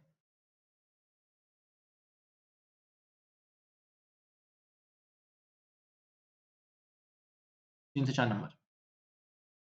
किस तरह से 1 मिनट रुको 3 से 4 नंबर मत मानो, क्योंकि ये अलग-अलग दे रखे हैं, इसलिए ये 2 से 3 नंबर का पोर्शन है। अब 2 से 3 किस तरह से डिस्ट्रीब्यूटेड होंगे मैं बताता हूँ। ये सब नहीं देखना है, ये सब जस्ट रीड है। हमें देखना है कि कौन-कौन से किलेटिंग लिगेंड्स होते हैं, किलेटिंग लिगेंड्स कह लो, किलेटिंग लिगेंड्स कह लो, वो देखने हैं हमें, ठीक है? उसके बाद कोऑर्डिनेशन नंबर का कैलकुलेशन इस पर 2023 के अंदर क्वेश्चन आया था। एक कोऑर्डिनेशन नंबर पे क्वेश्चन आया था, तो ये आना चाहिए आपको। उसके बाद कोऑर्डिनेशन स्पेयर क्या होता है, प्राइमरी वैलेंसी और सेकेंडरी वैलेंसी क्या होती है, कोऑर्डिनेशन स्पेयर और आयनाइजेशन स्पेयर के बारे में, ऑक्सीडेशन स्टेट किस तरह से निकालते हैं उसके बारे में और उसके बाद आईयूपीएसी नेम्स ऑफ नोमेनक्लेचर। ये नोमेनक्लेचर अकेला 2 नंबर का आएगा और बाकी जितना पोर्शन है वो 1 नंबर। ठीक है? जो इतना पोर्शन है यहाँ से लेके यहाँ तक, ये 1 मार्क और इतना पोर्शन जो है, ये 1 से लेके 2 मार्क्स। इस तरह से ये 2 से 3 डिस्ट्रीब्यूट होंगे, ठीक है? और जितना मैंने बोला है उतना नहीं पढ़ना है। मतलब पढ़ लेना, जस्ट रीड है उतना पोर्शन। ये वाला पोर्शन जो है यहाँ से पढ़ना शुरू करना है, यहाँ से। ये पोर्शन जो है जस्ट रीड है, रीड, ठीक है? ये सिर्फ रीड ओनली है। मेन काम हमारे को यहाँ से यहाँ तक करना है, ठीक है? नेक्स्ट पोर्शन आता है आइसोमेरिज्म का। क्वेश्चन आना ही आना है और ये क्वेश्चन बनेगा 2 मार्क्स का, फिक्स्ड। 2 क्वेश्चन आएँगे 1-1 नंबर के। आपको आइसोमर्स या तो आपको नाम दे देगा, स्ट्रक्चर पूछ लेगा, या तो आपको स्ट्रक्चर दे देगा, नाम पूछ लेगा। सॉरी, आइसोमर्स पूछ लेगा कि कौन से जो है ना, या तो आपको बनवा लेगा, या तो आपको दे दे 2 आइसोमर्स दे देगा और पूछ लेगा कि किस टाइप के हैं, स्टीरियोटाइप्स जो है ना, और आपका एग्ज़ाम्पल्स के साथ। ये 2 नंबर का आना ही आना है। तो ये हमारा कितने पोर्शन हो गया? 2 से 2 4 नंबर हो गए। कितने बचे? 6 नंबर बचे। Valence bond theory example of inner orbital outer orbital complexes octahedral tetrahedral square planar prediction of magnetic character, ठीक है?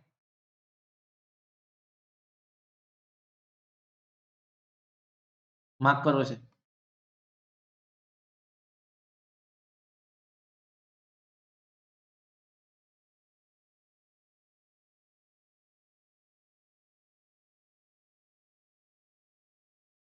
4 से 5 नंबर आएँगे।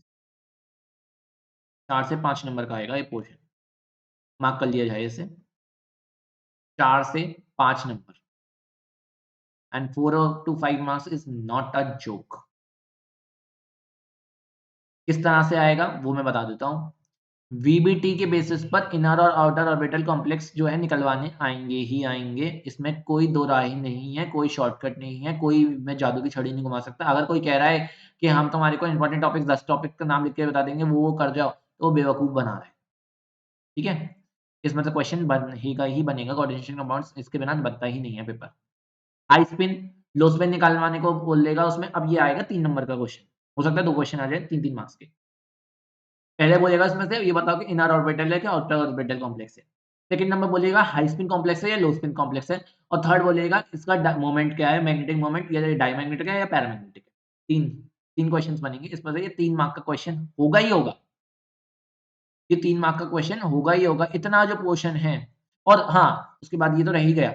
ऑक्टाहेड्रल, टेट्राहेड्रल या स्क्वायर पिरामिड कौन सी ज्योमेट्री होगी? ये पूरा जो है ये 4 नंबर का क्वेश्चन बनेगा ही बनेगा। ठीक है? पहला मैं बता देता हूँ, a inner outer orbital complex बनेगा, सेकंड स्पिन के ऊपर, थर्ड है इसकी ज्योमेट्री के बेसिस पर, और फोर्थ है इसकी मैग्नेटिक मोमेंट को लेके। 4 नंबर का क्वेश्चन बनना ही बनना है, इसे लिख के रख लो, ठीक है? 4 नंबर लिख लो चलो। और स्पेसिफिक बता देता हूँ तुम्हारे को, 4 नंबर का क्वेश्चन बनेगा इस पर से। अब 4 नंबर का क्वेश्चन बनता तो नहीं है, तो 4 नंबर का किस तरह से बनेगा? तो ये 4 नंबर में हो सकता है 3 नंबर का क्वेश्चन है, 1 नंबर का कुछ और पूछ लें, किसी और क्वेश्चन के डॉक्ट्रिनल टेट्राहेड्रल पूछ लो, या मैग्नेटिक मोमेंट, क्योंकि मैग्नेटिक मोमेंट पर 2023 में क्वेश्चन आया था, ठीक है? मैग्नेटिक मोमेंट में क्वेश्चन आया था, तो मैग्नेटिक मोमेंट को अलग से भी पूछ सकते हैं। 4 और 2 6, 6 और 2 8। अब बचे 3 नंबर का क्वेश्चन, ठीक है? 3 नंबर में ये वाला पार्ट पूरा,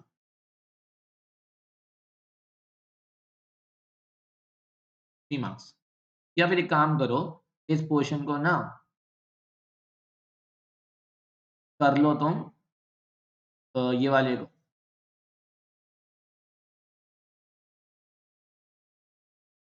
3 से 4 मार्क्स, ठीक है?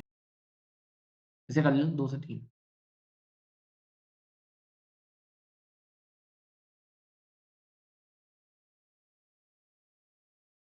इसे कर लो 2 से 3, ठीक है?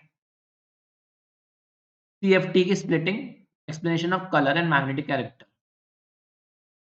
इतना पोर्शन आएगा आपको 2 मार्क्स, प्लस इतने पोर्शन का आएगा 1 मार्क। इस टाइप से डिस्ट्रीब्यूटेड होंगे मार्क्स, ठीक है? इस टाइप के होके डिस्ट्रीब्यूटेड होंगे। इसमें आपको explanation of colour and magnetic character और स्प्लिटिंग आएगी, 2 नंबर का ये फिक्स्ड है। ये जो है ना, ये जो पोर्शन है, ये इतना इम्पोर्टेंट नहीं है, नॉट सो इम्पोर्टेंट, यहाँ लिख देता हूँ, नॉट। नया पोर्शन जुड़ा है, 1 नंबर का पोर्शन है, ठीक है? 1 नंबर का पोर्शन है, ये 1 मार्क जो आएगा वो इसमें से है और ये जो 2 नंबर है वो इसमें से। ठीक है? समझ में आ गई होगी तुम्हारे को बात। रिवाइज़ कर लें? चलो रिवाइज़ कर लेते हैं।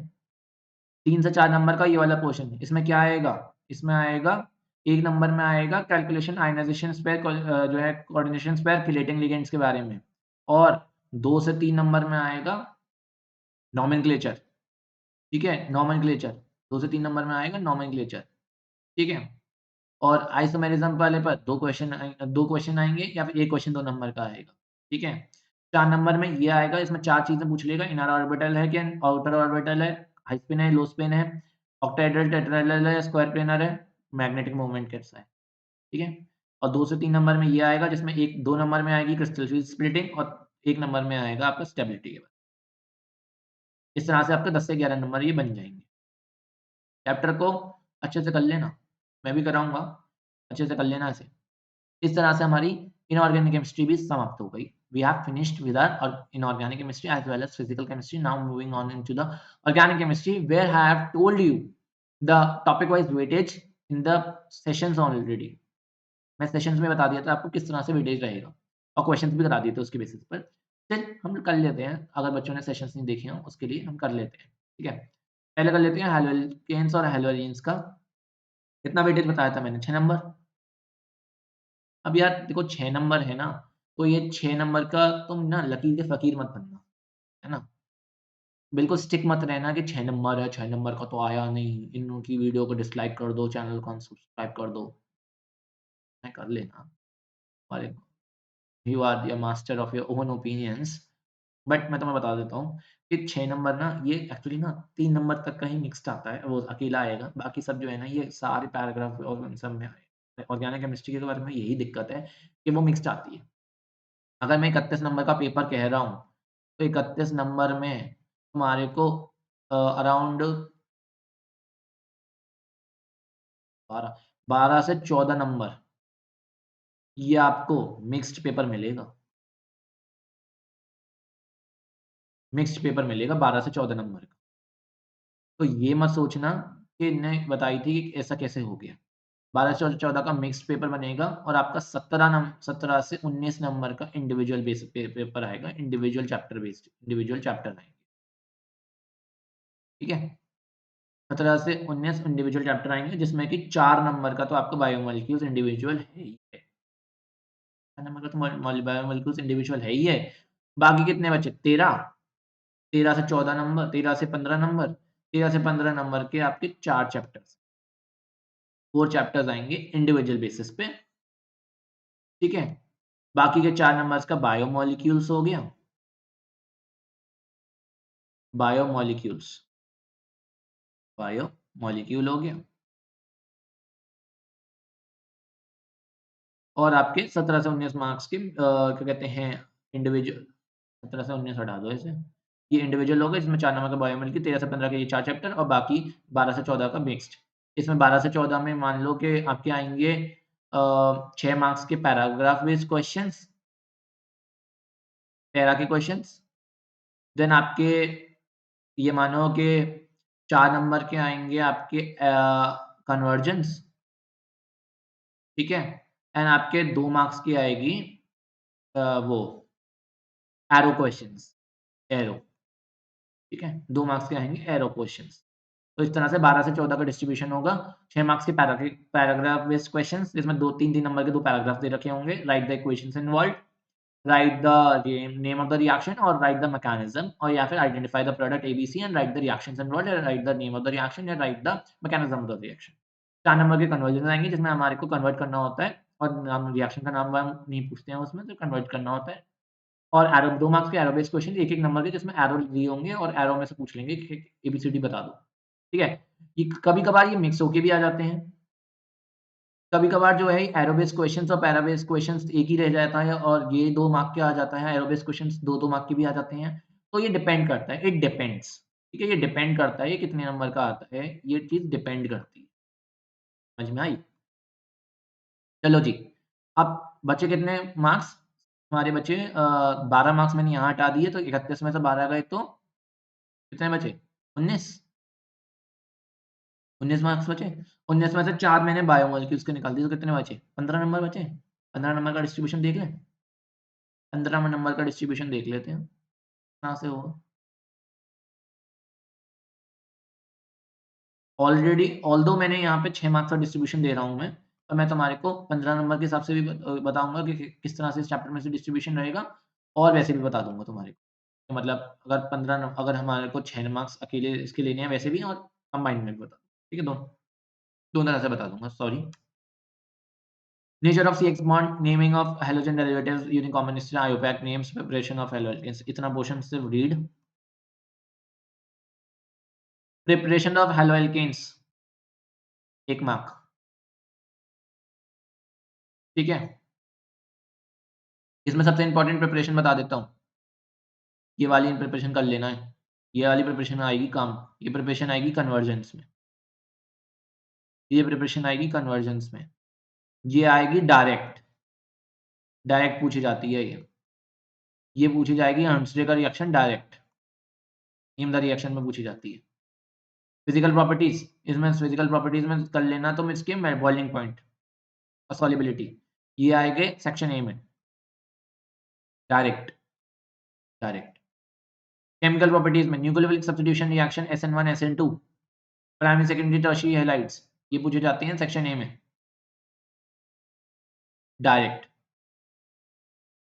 रिएक्शन में sodium hydroxide, water, sodium iodide, ammonia, ammonia, primary amine, secondary amine, potassium cyanide, cyanide, ये सब ये है, ये सब ये। इसमें से जो है ना, ये सब जो आता है वो आता है मिक्स्ड में। ये डायरेक्ट क्वेश्चन नहीं आता, ये आता है मिक्स्ड में। Mixed. States the rule beta elimination, mix. Sodium granite reagent, granite Wurtz reaction, mixed और डायरेक्ट दोनों आ जाती है। ग्रेनाइट रिएजेंट की preparation, mixed. Chloroform and iodoform preparation and properties, not important. Structure of freons, not important. Preparation of halogens by Sandwich reaction, Gattermann reaction, electrophilic substitution reaction, very important, and ये direct भी आ जाता है और mix में भी आएगा।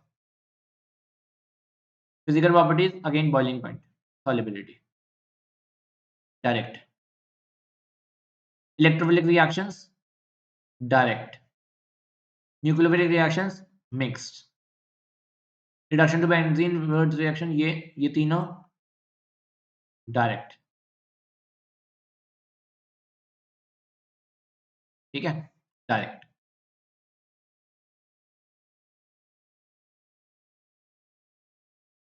Direct question आता है, ठीक है? Addition reactions, mix. DDT का स्ट्रक्चर, डायरेक्ट। अब ये बात रही तो ये रही, अब तो मैंने ये बता दी कि डायरेक्ट कौन किस में से आएगा, मिक्स किस में से आएगा, ठीक है? अब डायरेक्ट वालों की वेटेज बात कर लें। इंडिविजुअल बेसिस 6 मार्क्स की है। अब इसमें मैं तुम्हें ये नहीं बता सकता कि 6 मार्क्स किस तरह से डिस्ट्रीब्यूटेड होंगे, अब मैं तुम्हारे को ये बता देता हूँ डायरेक्ट में किस तरह से होगा। चलो दोनों में बता देता हूँ। 1 मार्क इसमें रख लो, 6 मार्क्स में से। इन सब में से ये जो है, ये जो सब कुछ आएगा, इसमें से रख लो तुम क्या कहते हैं, 1 मार्क। ये जो रिएक्शंस हैं अमोनिया वगैरह के संग, ये मिक्स में से आएँगी, इसमें से 1 मार्क रख लो। उसके बाद ये जो रिएक्शन है सैंडविच वगैरह, इसमें से 1 मार्क रख लो। इलेक्ट्रोफिलिक रिएक्शंस, इन सब में से 1 मार्क रख लो। और डीडीटी और ये सब जो है, इनमें से 1 मार्क, ठीक है? इसमें अब कोई भी नहीं बता सकता कि कैसे भी आएगा। मैं तुम्हारे को बस ये बता देता हूँ इसमें से पढ़ना क्या-क्या है। नॉर्मल ये देख लेना, प्रिपरेशन सारी प्रिपरेशन कर जाना। कन्वर्जेंस में आती है कोई भी, क्या कहते हैं, how will you prepare so and so from this, ठीक है? ये कन्वर्जेंस में आएगी, ये कन्वर्जेंस में आएगी, ये कन्वर्जन में आएगी, ये डायरेक्ट क्वेश्चन आता है फिंगलस्टीन और इस पर, ये इसमें नोट लिखने को भी आ जाता है, डायरेक्ट रिएक्शन लिखने को भी आ जाती है और काम में भी आ जाती है, ये एरो बेस्ड क्वेश्चंस में। तो ये सब में से तुम मान लेना 1 से 2 नंबर का इसमें से बन जाता है, ठीक है? बॉइलिंग पॉइंट वगैरह पर 1 मार्क का क्वेश्चन आ सकता है, ठीक है? तो 1 मार्क का क्वेश्चन यहाँ रख लो। SN2, SN1 ये ज़रूरी नहीं है आएगी और आएगी तो इनमें से 1 नंबर का आएगा। 1, 2, 3, 4, 4 यहाँ हो गए। 5वीं रिएक्शन में आपका जो है वुड्स रिएक्शन, ये सारी नेम रिएक्शन जितनी भी हैं, ये नेम रिएक्शंस तुम 2 नंबर्स की सँभाल लो। तो 2 नंबर की आएँगी, अब 2 नंबर की कैसे-कैसे डिस्ट्रीब्यूट होके आएँगी, वो डिपेंड करता है। ये जो नेम रिएक्शंस हैं ये सारी, ये तुम 2 नंबर की सँभाल लो, है ना?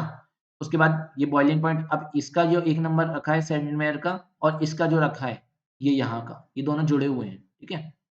और उसके बाद रिडक्शन टू बेंज़ीन, तो ये वाली जो है, ये यहाँ से कनेक्टेड है।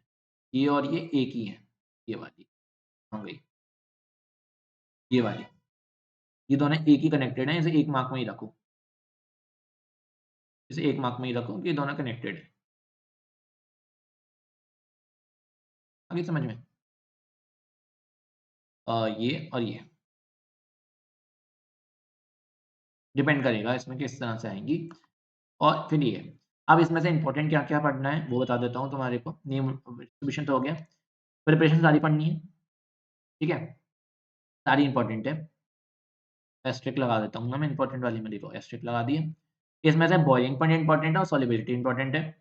इसमें से न्यूक्लियोफिलिक रिएक्शन SN1 SN2 का मैकेनिज़्म देख लेना, ठीक है? और किस तरह से कार्बोकेटाइन्स के ट्रेंड शिफ्ट होते हैं, ये सब मैंने थ्योरी वाली वीडियो में 50 मिनट की में पूरा बताया हुआ है, देख लेना अगर नहीं देखी हो तो। उसके बाद रिएक्शन जो होती है इसकी कर लेना तुम, सोडियम आयोडाइड की इम्पोर्टेंट है, अमोनिया की इम्पोर्टेंट है, प्राइमरी अमीन की इम्पोर्टेंट है, पोटेशियम साइनाइड और सिल्वर साइनाइड की इम्पोर्टेंट है, सिल्वर सॉल्ट की इम्पोर्टेंट है और लिथियम एल्यूमीनियम हाइड्राइड की।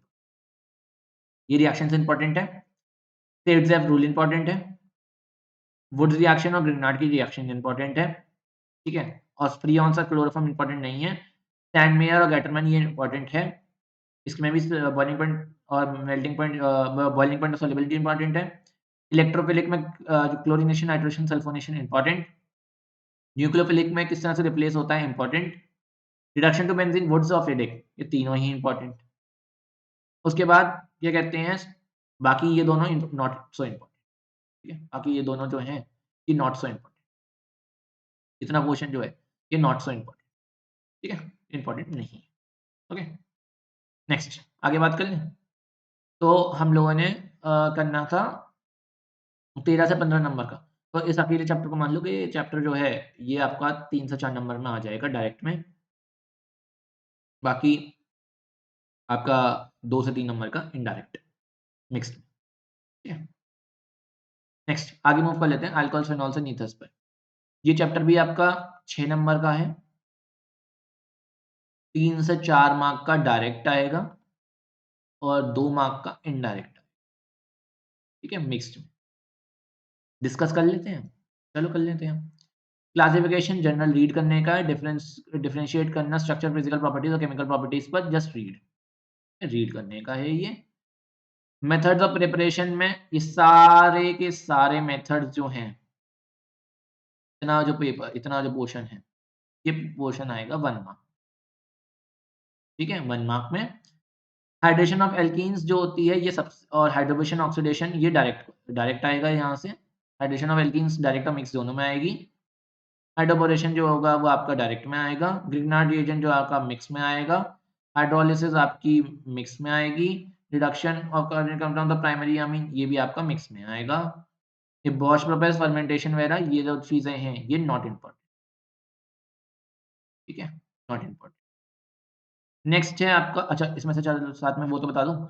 इसमें से आपका जो मैं वो मार्क करता हूँ, hydration of alkenes important, hydroboration important, Grignard reagent important, hydrolysis is important, reduction of कार्बनिक कंपाउंड ये बहुत इम्पोर्टेंट, प्राइमरी अमीन्स भी इम्पोर्टेंट और ये नॉट इम्पोर्टेंट, ठीक है? प्रॉपर्टीज़ मैं बता दूँ, तो प्रॉपर्टीज़ आपकी आ जाएँगी, ये जो इतनी भी हैं, ये आपकी आ जाएँगी 2 नंबर की। डायरेक्ट, डायरेक्ट, मिक्स,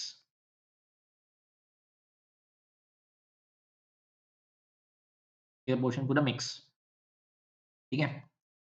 उसके बाद क्या कहते हैं, इसमें से इम्पोर्टेंट बता देता हूँ, एसिडिक नेचर जो है, बहुत इम्पोर्टेंट। सोडियम के संग रिएक्शन बहुत इम्पोर्टेंट। हाइड्रोजन हैलाइड्स के संग बहुत इम्पोर्टेंट। ये वाली बहुत इम्पोर्टेंट। डिहाइड्रेशन विद मैकेनिज्म बहुत इंपॉर्टेंट, मोस्ट रिपीटेड टॉपिक है ये कई बार पूछी गई है रिएक्शन। ठीक है? 3 नंबर हो गए, 3 नंबर रह गए। वो 3 नंबर डिस्कस कर लेते हैं। Conversion of one alcohol to another important, distinguish करना इंपॉर्टेंट, दोनों को ये दोनों डायरेक्ट हैं और ये 1 मार्क में रख लो। ठीक है? या तो ये आएगा या तो ये आएगा या दोनों भी आ सकते हैं और किसी और चीज़ का वेटेज कम हो जाएगा।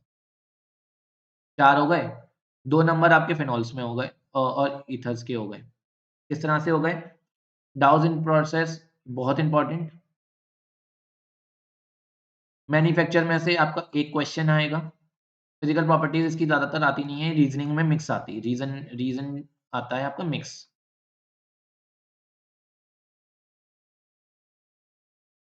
ठीक है? हाँ जी। तो जो है 1, 2, 3 ये हो गए और आपका 3 हो गए यहाँ पे। 2 यहाँ हो गए, 4 हो गए, है ना? अब 6 हैं, 6 का 7 भी हो सकता है।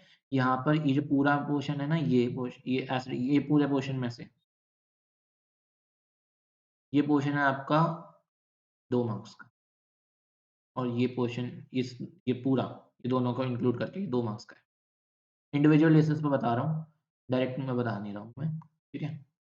बाकी जो है, ये जो एलिफैटिक ईथर्स का और एराइल ईथर्स का है, इसमें सिर्फ जो है Williamson synthesis, reaction with HI important है। ये भी इनके संग मिक्स होके ही आएँगी, ठीक है? तो इसमें से हम कुछ कह नहीं सकते कि कितने पोर्शन का आएगा। एराइल ईथर्स की बात करूँ तो ये एराइल ईथर्स में ये वाली रिएक्शंस, है ना? ये सब सेम ही हो जाती हैं मोर और लेस। तो एराइल ईथर ईथर्स में मैं अगर मैं ईथर्स के पोर्शन की बात करूँ तो ईथर्स के पोर्शन का वेटेज है 1 मार्क। या तो विलियमसन ईथर सिंथेसिस, या तो किसी कन्वर्जन के अंदर या किसी नेम रिएक्शन के अंदर, सॉरी नेम रिएक्शन में विलियमसन ईथर सिंथेसिस या तो डायरेक्ट आएगी या लिखने को आएगी, वैसे कन्वर्ट करने को आएगी, या फिर फिल इन द ब्लैंक्स में आएगी, या फिर ये एरोबिक क्वेश्चन में आ जाएगी। एराइल और एलिफैटिक दोनों को मिला के 1 नंबर, इस पूरी को मिला के 2 नंबर, ये 2 एक 3 4 5 6 और 7, 7 नंबर का बना रखा है मैंने 6 से 7 पहले वैसे ही बोला था कि 6 से 7, ये 6 से 7 है, ठीक है? और देखते हैं कि इसमें से कितना पोर्शन आता है। अच्छा, अब तुम्हारे को इसमें से इम्पोर्टेंट बता देता हूँ। एसिडिक कैरेक्टर ऑफ फिनोल्स बहुत इम्पोर्टेंट। सोडियम हाइड्रॉक्साइड के संग अगेन इम्पोर्टेंट। रिएक्शन इसकी ज़िंक के संग important. Acidic chloride, acid anhydride के संग इम्पोर्टेंट। ये भी इम्पोर्टेंट। कोल बेस भी important. Reimer Tiemann very important. Azo dyes very important. कुछ भी छोड़ने का नहीं है, सारा पढ़ना है इसको, ठीक है? एलिफैटिक में सिर्फ 2 चीज़ें इम्पोर्टेंट हैं। एक तो विलियमसन ईथर सिंथेसिस कर लो, एचआई के संग रिएक्शन कर लो। बाकी चीज़ें नॉट इम्पोर्टेंट। ये चीज़ें नॉट सो इम्पोर्टेंट, ये वाली चीज़, ये क्या कहते हैं, ये नॉट सो इम्पोर्टेंट, ठीक है? ये पूरा नॉट सो इम्पोर्टेंट, इसमें भी विलियमसन ईथर सिंथेसिस कर लेना, बस काम हो जाएगा, ठीक है? यूजेस ऑफ ईथर वगैरह भी नॉट सो इम्पोर्टेंट। ये चैप्टर का वेटेज मैंने रखा था, कितना रखा था? 8 से 9 नंबर रखा था ना? वही मान के चलो, इसमें अगर इंडिविजुअल बेसिस पे मानो तो ये चैप्टर 5 मार्क्स का हो जाएगा इंडिविजुअल बेसिस पर और 4 नंबर का हो जाएगा मिक्स में, ठीक है? बता देता हूँ इसमें, एल्डिहाइड्स है ना, एल्डिहाइड कीटोन और कार्बोक्सिलिक एसिड्स है। तो ये मान के चलो एल्डिहाइड कीटोन्स, तो मान के चलो कि वैसे मान के चलो इसका 6 से 7 यहाँ और 2 से 3 यहाँ। अगर वैसे मानना है तो इतना मानो। अगर तुम्हारे को मानना है कि ये वैसा है, मिक्स क्वेश्चन्स में मानूँ, तो मैं मिक्स्ड में बोलूँगा कि 5 नंबर का इंडिविजुअल है ना, 4 नंबर का मिक्स्ड है, तो 5 नंबर का इंडिविजुअल में मानूँगा मैं, 4 इसका, ओह सॉरी 3 इसका इंडिविजुअल, 3 इंडिविजुअल इसमें से और 1 इंडिविजुअल इसमें से, ठीक है? और 4 मिक्स में से तो दोनों का मिक्स है ना?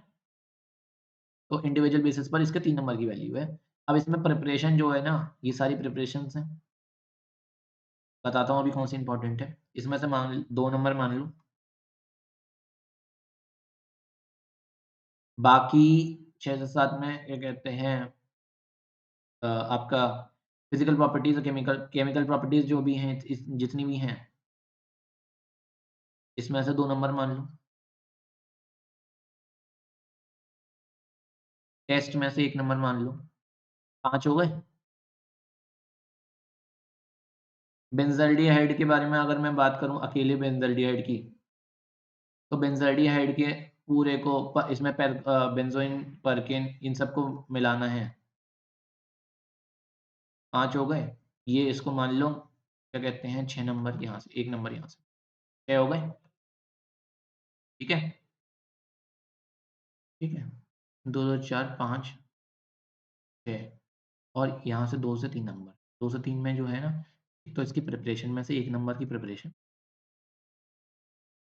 और इसके इस जो रिएक्शंस हैं, ये 1 मार्क और लास्ट में जो आता है इसका, ये यहाँ पे टेस्ट, ठीक है? ये 1 मार्क।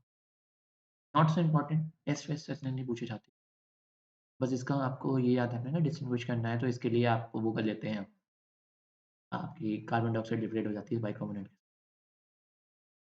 अब बात कर लेते हैं इसकी इम्पोर्टेंट चीज़, ठीक है? तो इम्पोर्टेंट चीज़ों में अगर मैं बात करूँ तो वीडियो हो गई है लंबी, वीडियो हो गई है अराउंड आपकी सवा घंटे की। देख लेना भाई पर, है ना? इसमें बात करूँ मैं क्योंकि मैं बहुत मेहनत से बता रहा हूँ, तो तुम्हारे को एक-एक चीज़ बता रहा हूँ, कुछ भी नहीं छोड़ रहा है इसमें। प्रिपरेशन में अल्कोहल से प्रिपरेशन इम्पोर्टेंट, ओज़ोनोलिसिस इम्पोर्टेंट, अल्काइल से हाइड्रेशन इम्पोर्टेंट, रोज़ेनमड और यार्ली कैडमियम रोज़ेनमड इम्पोर्टेंट, डायल्काइल कैडमियम कैडमियम जो है इतनी इम्पोर्टेंट नहीं है। ये इम्पोर्टेंट ज़्यादा नहीं है। स्टीफेंस रिडक्शन इम्पोर्टेंट और ग्रेनाड रिएक्शन भी इम्पोर्टेंट, एस्टर से नॉट से। फिज़िकल प्रॉपर्टीज़ में नॉट से इम्पोर्टेंट, न्यूक्लियोफिलिक एडिशन रिएक्शन में क्या कहते हैं अमोनिया और इसके डेरिवेटिव्स के साथ ये बहुत इम्पोर्टेंट, ठीक है? अमोनिया और इसके डेरिवेटिव्स के साथ रिएक्शन आती है, राइट?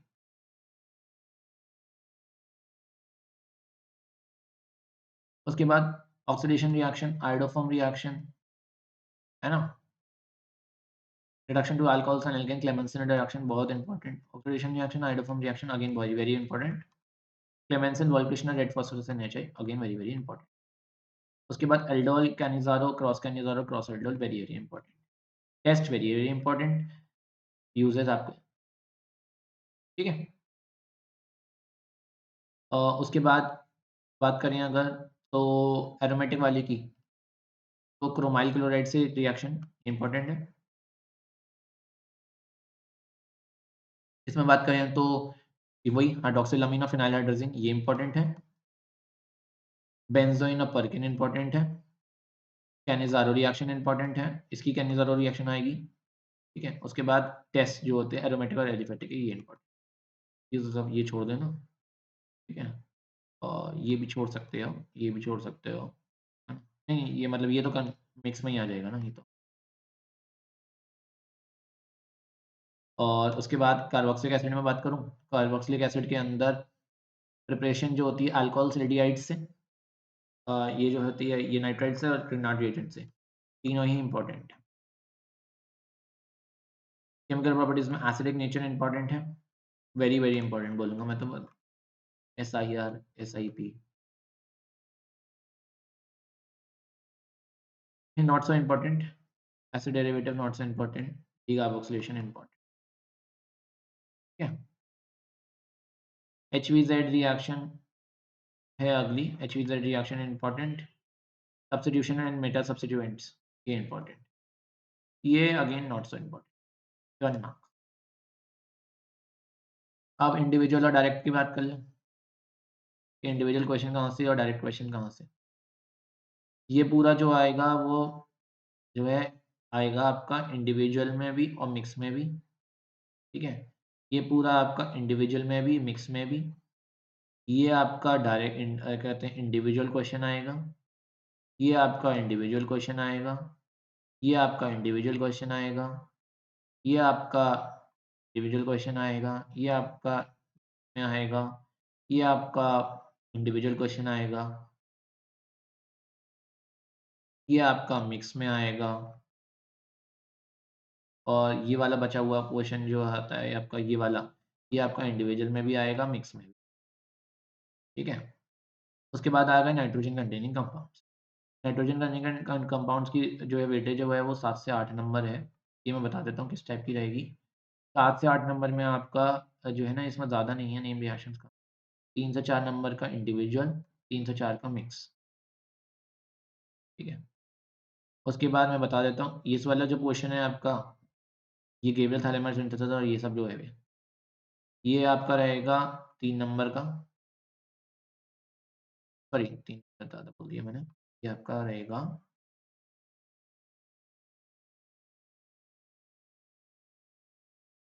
इतना पोर्शन 1 मार्क का। ये पोर्शन जो है फिज़िकल प्रॉपर्टीज़ रहेंगी आपकी 1 मार्क की। केमिकल प्रॉपर्टीज़ जो होती हैं आपकी, ये जो दिखा रहा है जितनी भी, ये मान के चलो ये तो हैं ये आपकी 2 मार्क की, 4 हो गए। डिस्टिंक्शन आपका 1 नंबर का 5 नंबर, 5 नंबर। एनिलीन भी इसी में इंक्लूडेड है, ठीक है? एनिलीन भी इसी में इंक्लूडेड है। तो 1 मार्क का एनिलीन लेके चल रहा हूँ, 6 नंबर, 6 नंबर, 6 नंबर के बाद 6 नंबर के बाद साइनाइड्स, आइसोसाइनाइड्स ये मिक्स्ड ही आते हैं, 1 मार्क। और डायाज़ोनियम 1 मार्क। इसलिए 1 मार्क कह रहा हूँ क्योंकि ऑलरेडी हम लोग ये कवर कर चुके हैं, तो ये मिक्स्ड में आते हैं। तो ये मिक्स में आते हैं, कोई भी इंडिविजुअल नहीं आता, ये मिक्स में ही आएँगे, पहले के सब मिक्स्ड हैं। ये भी मिक्स में आते हैं, ये आपके इंडिविजुअल आते हैं, ये आपकी प्रॉपर्टीज़ इंडिविजुअल आएँगी, ये आपका जो पोर्शन है वो इंडिविजुअल आएगा, एक टेस्ट जो आएँगे वो इंडिविजुअल आएँगे, ठीक है?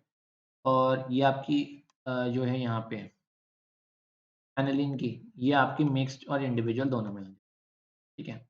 अब बात करते हैं तीसरी चीज़ क्या रह गई आपकी? तीसरी चीज़ रह गई इम्पोर्टेंट बताना। इम्पोर्टेंट बताने में इसका ये एज़ इट इज़ है, ये जस्ट रीड है। मेथड्स ऑफ प्रिपरेशन में साइनाइड से पता होनी चाहिए, अल्काइल हैलाइड से पता होनी चाहिए, अल्कोहल से पता होनी चाहिए, हॉफमैन, नाइट्रो और गैब्रियल, सारी पता होनी चाहिए। फिज़िकल प्रॉपर्टीज़ में आपको जो है आपकी कंपैरिज़न जो है आपकी इसका हाइड्रोजन बॉन्डिंग के बेसिस पर ये आना चाहिए। बेसिसिटी में प पता होनी चाहिए। उसके बाद इफेक्ट ऑफ सब्स्टिट्यूएंट्स पता होना चाहिए।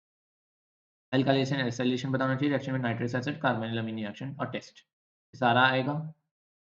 उसके बाद एनालीन की बात करूँ तो एनालीन का तो ये सब रिपीटिशन है। इसकी कार्बाइलअमीन, बेंज़ोलेशन, एसिटाइलेशन, HCl, H2SO ये छोड़ सकते हो। नहीं खैर इसमें भी आपका एसिटाइनिलाइड बनता है, वो वाला क्वेश्चन आता है। और आपका जो जो ट्रायन स्ट्रक्चर है वो मैंने पढ़ाया है ना, ये सारी कर लेना, कोई ऐसे बड़ी बात नहीं है, एक-एक रिएक्शंस हैं। साइनाइड्स में आपके आइसोसाइनाइड पता होना चाहिए आपको बस, ये छोड़ सकते हो। डायज़ोनियम में बात करूँ तो डायज़ोनियम में ये सब रिपिटिशन है ना? रिपिटिशन। नेक्स्ट चैप्टर आपका बायोमॉलिक्यूल्स है। इस तरह से आपका ये पोर्शन खत्म हो गया 17 नंबर का। अब वो सॉरी 17 कह रहा हूँ, 27 नंबर का। अब आपका 4 से 5 नंबर का बायोमॉलिक्यूल्स रह गया, ठीक है? और जो पूरा इंडिविजुअल बेसिस पर ही आएगा, है ना?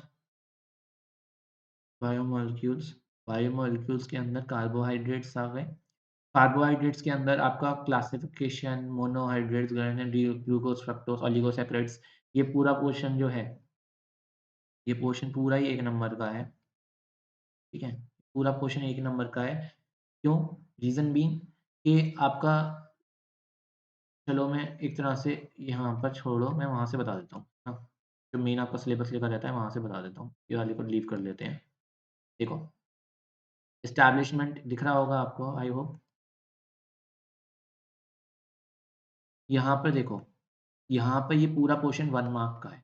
अब 1 मार्क में उसका मर्ज़ी है तो वो या तो पूछ लेगा कि डिफरेंशिएट क्या और करो ओलिगोसैकेराइड्स में और इन सब में। फ्रक्टोज़ के स्ट्रक्चर्स पूछ लेगा, ठीक है? या तो देखो, एक तो डिफरेंशिएट आ सकता है, पहला नंबर चीज़ डिफरेंशिएट, दूसरी चीज़ स्ट्रक्चर, ठीक है? ये इम्पोर्टेंट नहीं है, नॉट सो इम्पोर्टेंट, ठीक है? इम्पोर्टेंट की बात करते हैं ना, तो एक ये इम्पोर्टेंट है, एक ये इम्पोर्टेंट है, ये वाला इम्पोर्टेंट नहीं है। Test for glucose and fructose ये तीसरा ये इम्पोर्टेंट।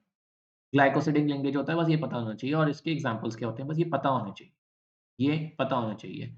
जस्ट रीड वाला पोर्शन है, ठीक है? जस्ट रीड वाला पोर्शन है, ये इम्पोर्टेंट है। टेक्स्ट, ठीक है? और स्ट्रक्चर्स, ये इम्पोर्टेंट है। बाकी चीज़ें ये पता होनी चाहिए, है ना? प्रोटीन्स की बात करी जाए तो प्रोटीन्स भी आपका ये समझ लो कि प्रोटीन्स आपका 1 मार्क में का ही है। प्रोटीन्स का भी ये तो पता होना चाहिए कि बिल्डिंग ब्लॉक्स क्या हैं, अमीनो एसिड से बने होते हैं और कितने नेचुरली अकरिंग अमीनो एसिड्स हैं आपके।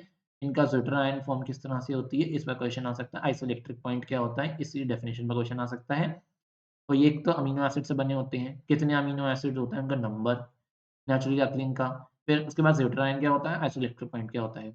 क्लासिफिकेशन में प्राइमरी में कैसे क्लासिफाई करते हैं, सेकेंडरी में कैसे करते हैं, टर्शियरी में कैसे करते हैं और क्वाaternary में कैसे करते हैं, स्पेटियल अरेंजमेंट के बेसिस पे या उनके स्ट्रक्चर पे और किस तरह से करते हैं। डीनेचुरेशन और प्रोटीन्स क्या होता है, बस इतना। तो यही चीज़ें हैं, छोटी-सी चीज़ है, 1 मार्क की आ सकती है ये पूरे मिला के, ज़्यादा बड़ा चीज़ है नहीं। 1 मार्क का आपका विटामिन्स और 1 मार्क का आपका न्यूक्लिक एसिड, इस टाइप का है आपका, ठीक है? विटामिन्स में आपको ये पूछ सकता है कि इनमें से बताओ कौन-सा फैट सॉल्युबल विटामिन है या इनमें से कौन-सा फैट सॉल्युबल नहीं है, ये पूछ लेगा। एक टाइप का क्वेश्चन ये हो गया। दूसरा विटामिन्स का नाम पूछ लेगा कि विटामिन ए जो है इनकी डेफिशिएंसी के बारे में। आपका क्योंकि केमिकल नेम और स्ट्रक्चर इंक्लूडेड नहीं है, रेटिनॉल क्या होता है, कैल्सिफेरॉल क्या होता है ना? फ्लावोक्विनोन क्या होता है, ये सब नहीं पूछेगा। फिर आपसे या तो ये पूछ लेगा कि डेफिशिएंसी क्या है, या तो ये पूछ लेगा बेरी-बेरी किसमें से इनमें से किससे होता है, या ये पूछ लेगा कि विटामिन ए की डेफिशिएंसी से क्या होता है, स्कर्वी कौन-सी डेफिशिएंसी से होता है, कौन से विटामिन की डेफिशिएंसी होता है, ये पूछ लेगा। तो इसमें 2 टाइप के क्वेश्चन बनते हैं और कुछ नहीं बनते। न्यूक्लिक एसिड्स में डीएनए और आरएनए के बीच में डिफरेंशिएट पूछ सकता है कि डिफरेंशिएट करो, पहला क्वेश्चन। दूसरा क्वेश्चन पूछ सकता है कि डीएनए और आरएनए में से इनमें से कौन-सी चीज़ आरएनए में नहीं होती जो डीएनए में होती है? इस टाइप का क्वेश्चन पूछ लेगा। तीसरे टाइप का क्वेश्चन है प्यूरीन्स वर्सेस पिरिमिडीन्स। प्यूरीन्स और पिरिमिडीन्स के बेसिस के बीच में बता दो एटीजीसीयू, इनमें से कौन से प्यूरीन्स में होते हैं और कौन से पिरिमिडीन्स में होते हैं? डीएनए का डबल हेलिकल स्ट्रक्चर, ठीक है? तो डीएनए के बारे में पूछ लेगा, चौथा डीएनए का डबल हेलिकल स्ट्रक्चर के बारे में पूछ लेगा, डिफरेंसेस जो है ये तो मैंने बता ही दिया। तो ये 4 टाइप के क्वेश्चन्स इसमें बनते हैं। इसमें आपके नाइट्रोजनस बेस एटीजीसीयू ये आ जाएँगे आपके। तो आपका किसमें डबल बॉन्ड होता है, किसमें ट्रिपल बॉन्ड होता है, ठीक है? ये कौन-सा बॉन्ड होता है, ये हाइड्रोजन बॉन्ड होता है, तो डबल हेलिकल स्ट्रक्चर इन सब के बेसिस पर ये क्वेश्चन पूछा। आई होप आपको इतनी बात क्लियर हो गई होगी। तो बस यही था हमारे 3-4 नंबर का। तो सेशन हो गया काफ़ी लंबा। हमें पढ़ते-पढ़ते हो गए हैं अराउंड डेढ़ घंटा। अगर आपको वीडियो पसंद आई हो तो लाइक करना, वीडियो को प्लीज़ शेयर कर देना दोस्तों के साथ ताकि उन्हें भी पता चले कि क्या-क्या इम्पोर्टेंट है और सब्सक्राइब करना चैनल को। मैंने तुम्हारे को बिल्कुल शॉर्टकट नहीं कराया। मैं चाहता था ये 15 मिनट में वाइंड अप कर देता। अगर तुम लास्ट तक आए हो मतलब तुम्हें पढ़ने की चाहत है। वीडियो को सब क्या कहते हैं लाइक करना, शेयर करना, कमेंट करके बताना तुम्हें कैसा लगा। कुछ भी डाउट हो तो टेलीग्राम पे पूछ लेना और सब्सक्राइब करे बिना मत जाना। प्लीज़ मेहनत लगी है, डेढ़ घंटा मैं कंटीन्यूअसली बोलता रहा हूँ। तुम तो चाहो तो वीडियो को पॉज़ करके दोबारा भी देख सकते हो या पॉज़ कर सकते हो। ठीक है? मैं कंटीन्यूअसली बोल रहा हूँ। प्लीज़ सब्सक्राइब करना और और जो है इस बेल आइकन को हिट कर देना ताकि आपको सारी नोटिफ़िकेशन आती रहें। आई होप आपका पेपर अच्छा जाए। All the best for your exam. और जिस तरह से मैंने 70 ऑन 70 की गारंटी ली है, तो 70 ऑन 70 ऐसे ही नहीं आ जाती, उसके लिए मेहनत करनी ठीक है? To shine like a sun, first you have to burn like a sun, है ना? तो मेहनत करनी पड़ेगी उसके लिए और ये मत समझना कि मैंने सब कुछ ही बता दिया, जो इम्पोर्टेंट है वो मैंने बताया। देखो, अगर मैं तुम्हें कह देता कि ये चीज़ इम्पोर्टेंट नहीं है और वो एग्ज़ाम में आ जाती तो तुम मुझे ही गाली देते, तुम क्या कहते हैं, फिर ब्लेम अपने ऊपर नहीं लेते, है ना? तो मैंने वही चीज़ें बताई हैं जो प्रीवियस ट्रेंड्स को देख के बताई हैं।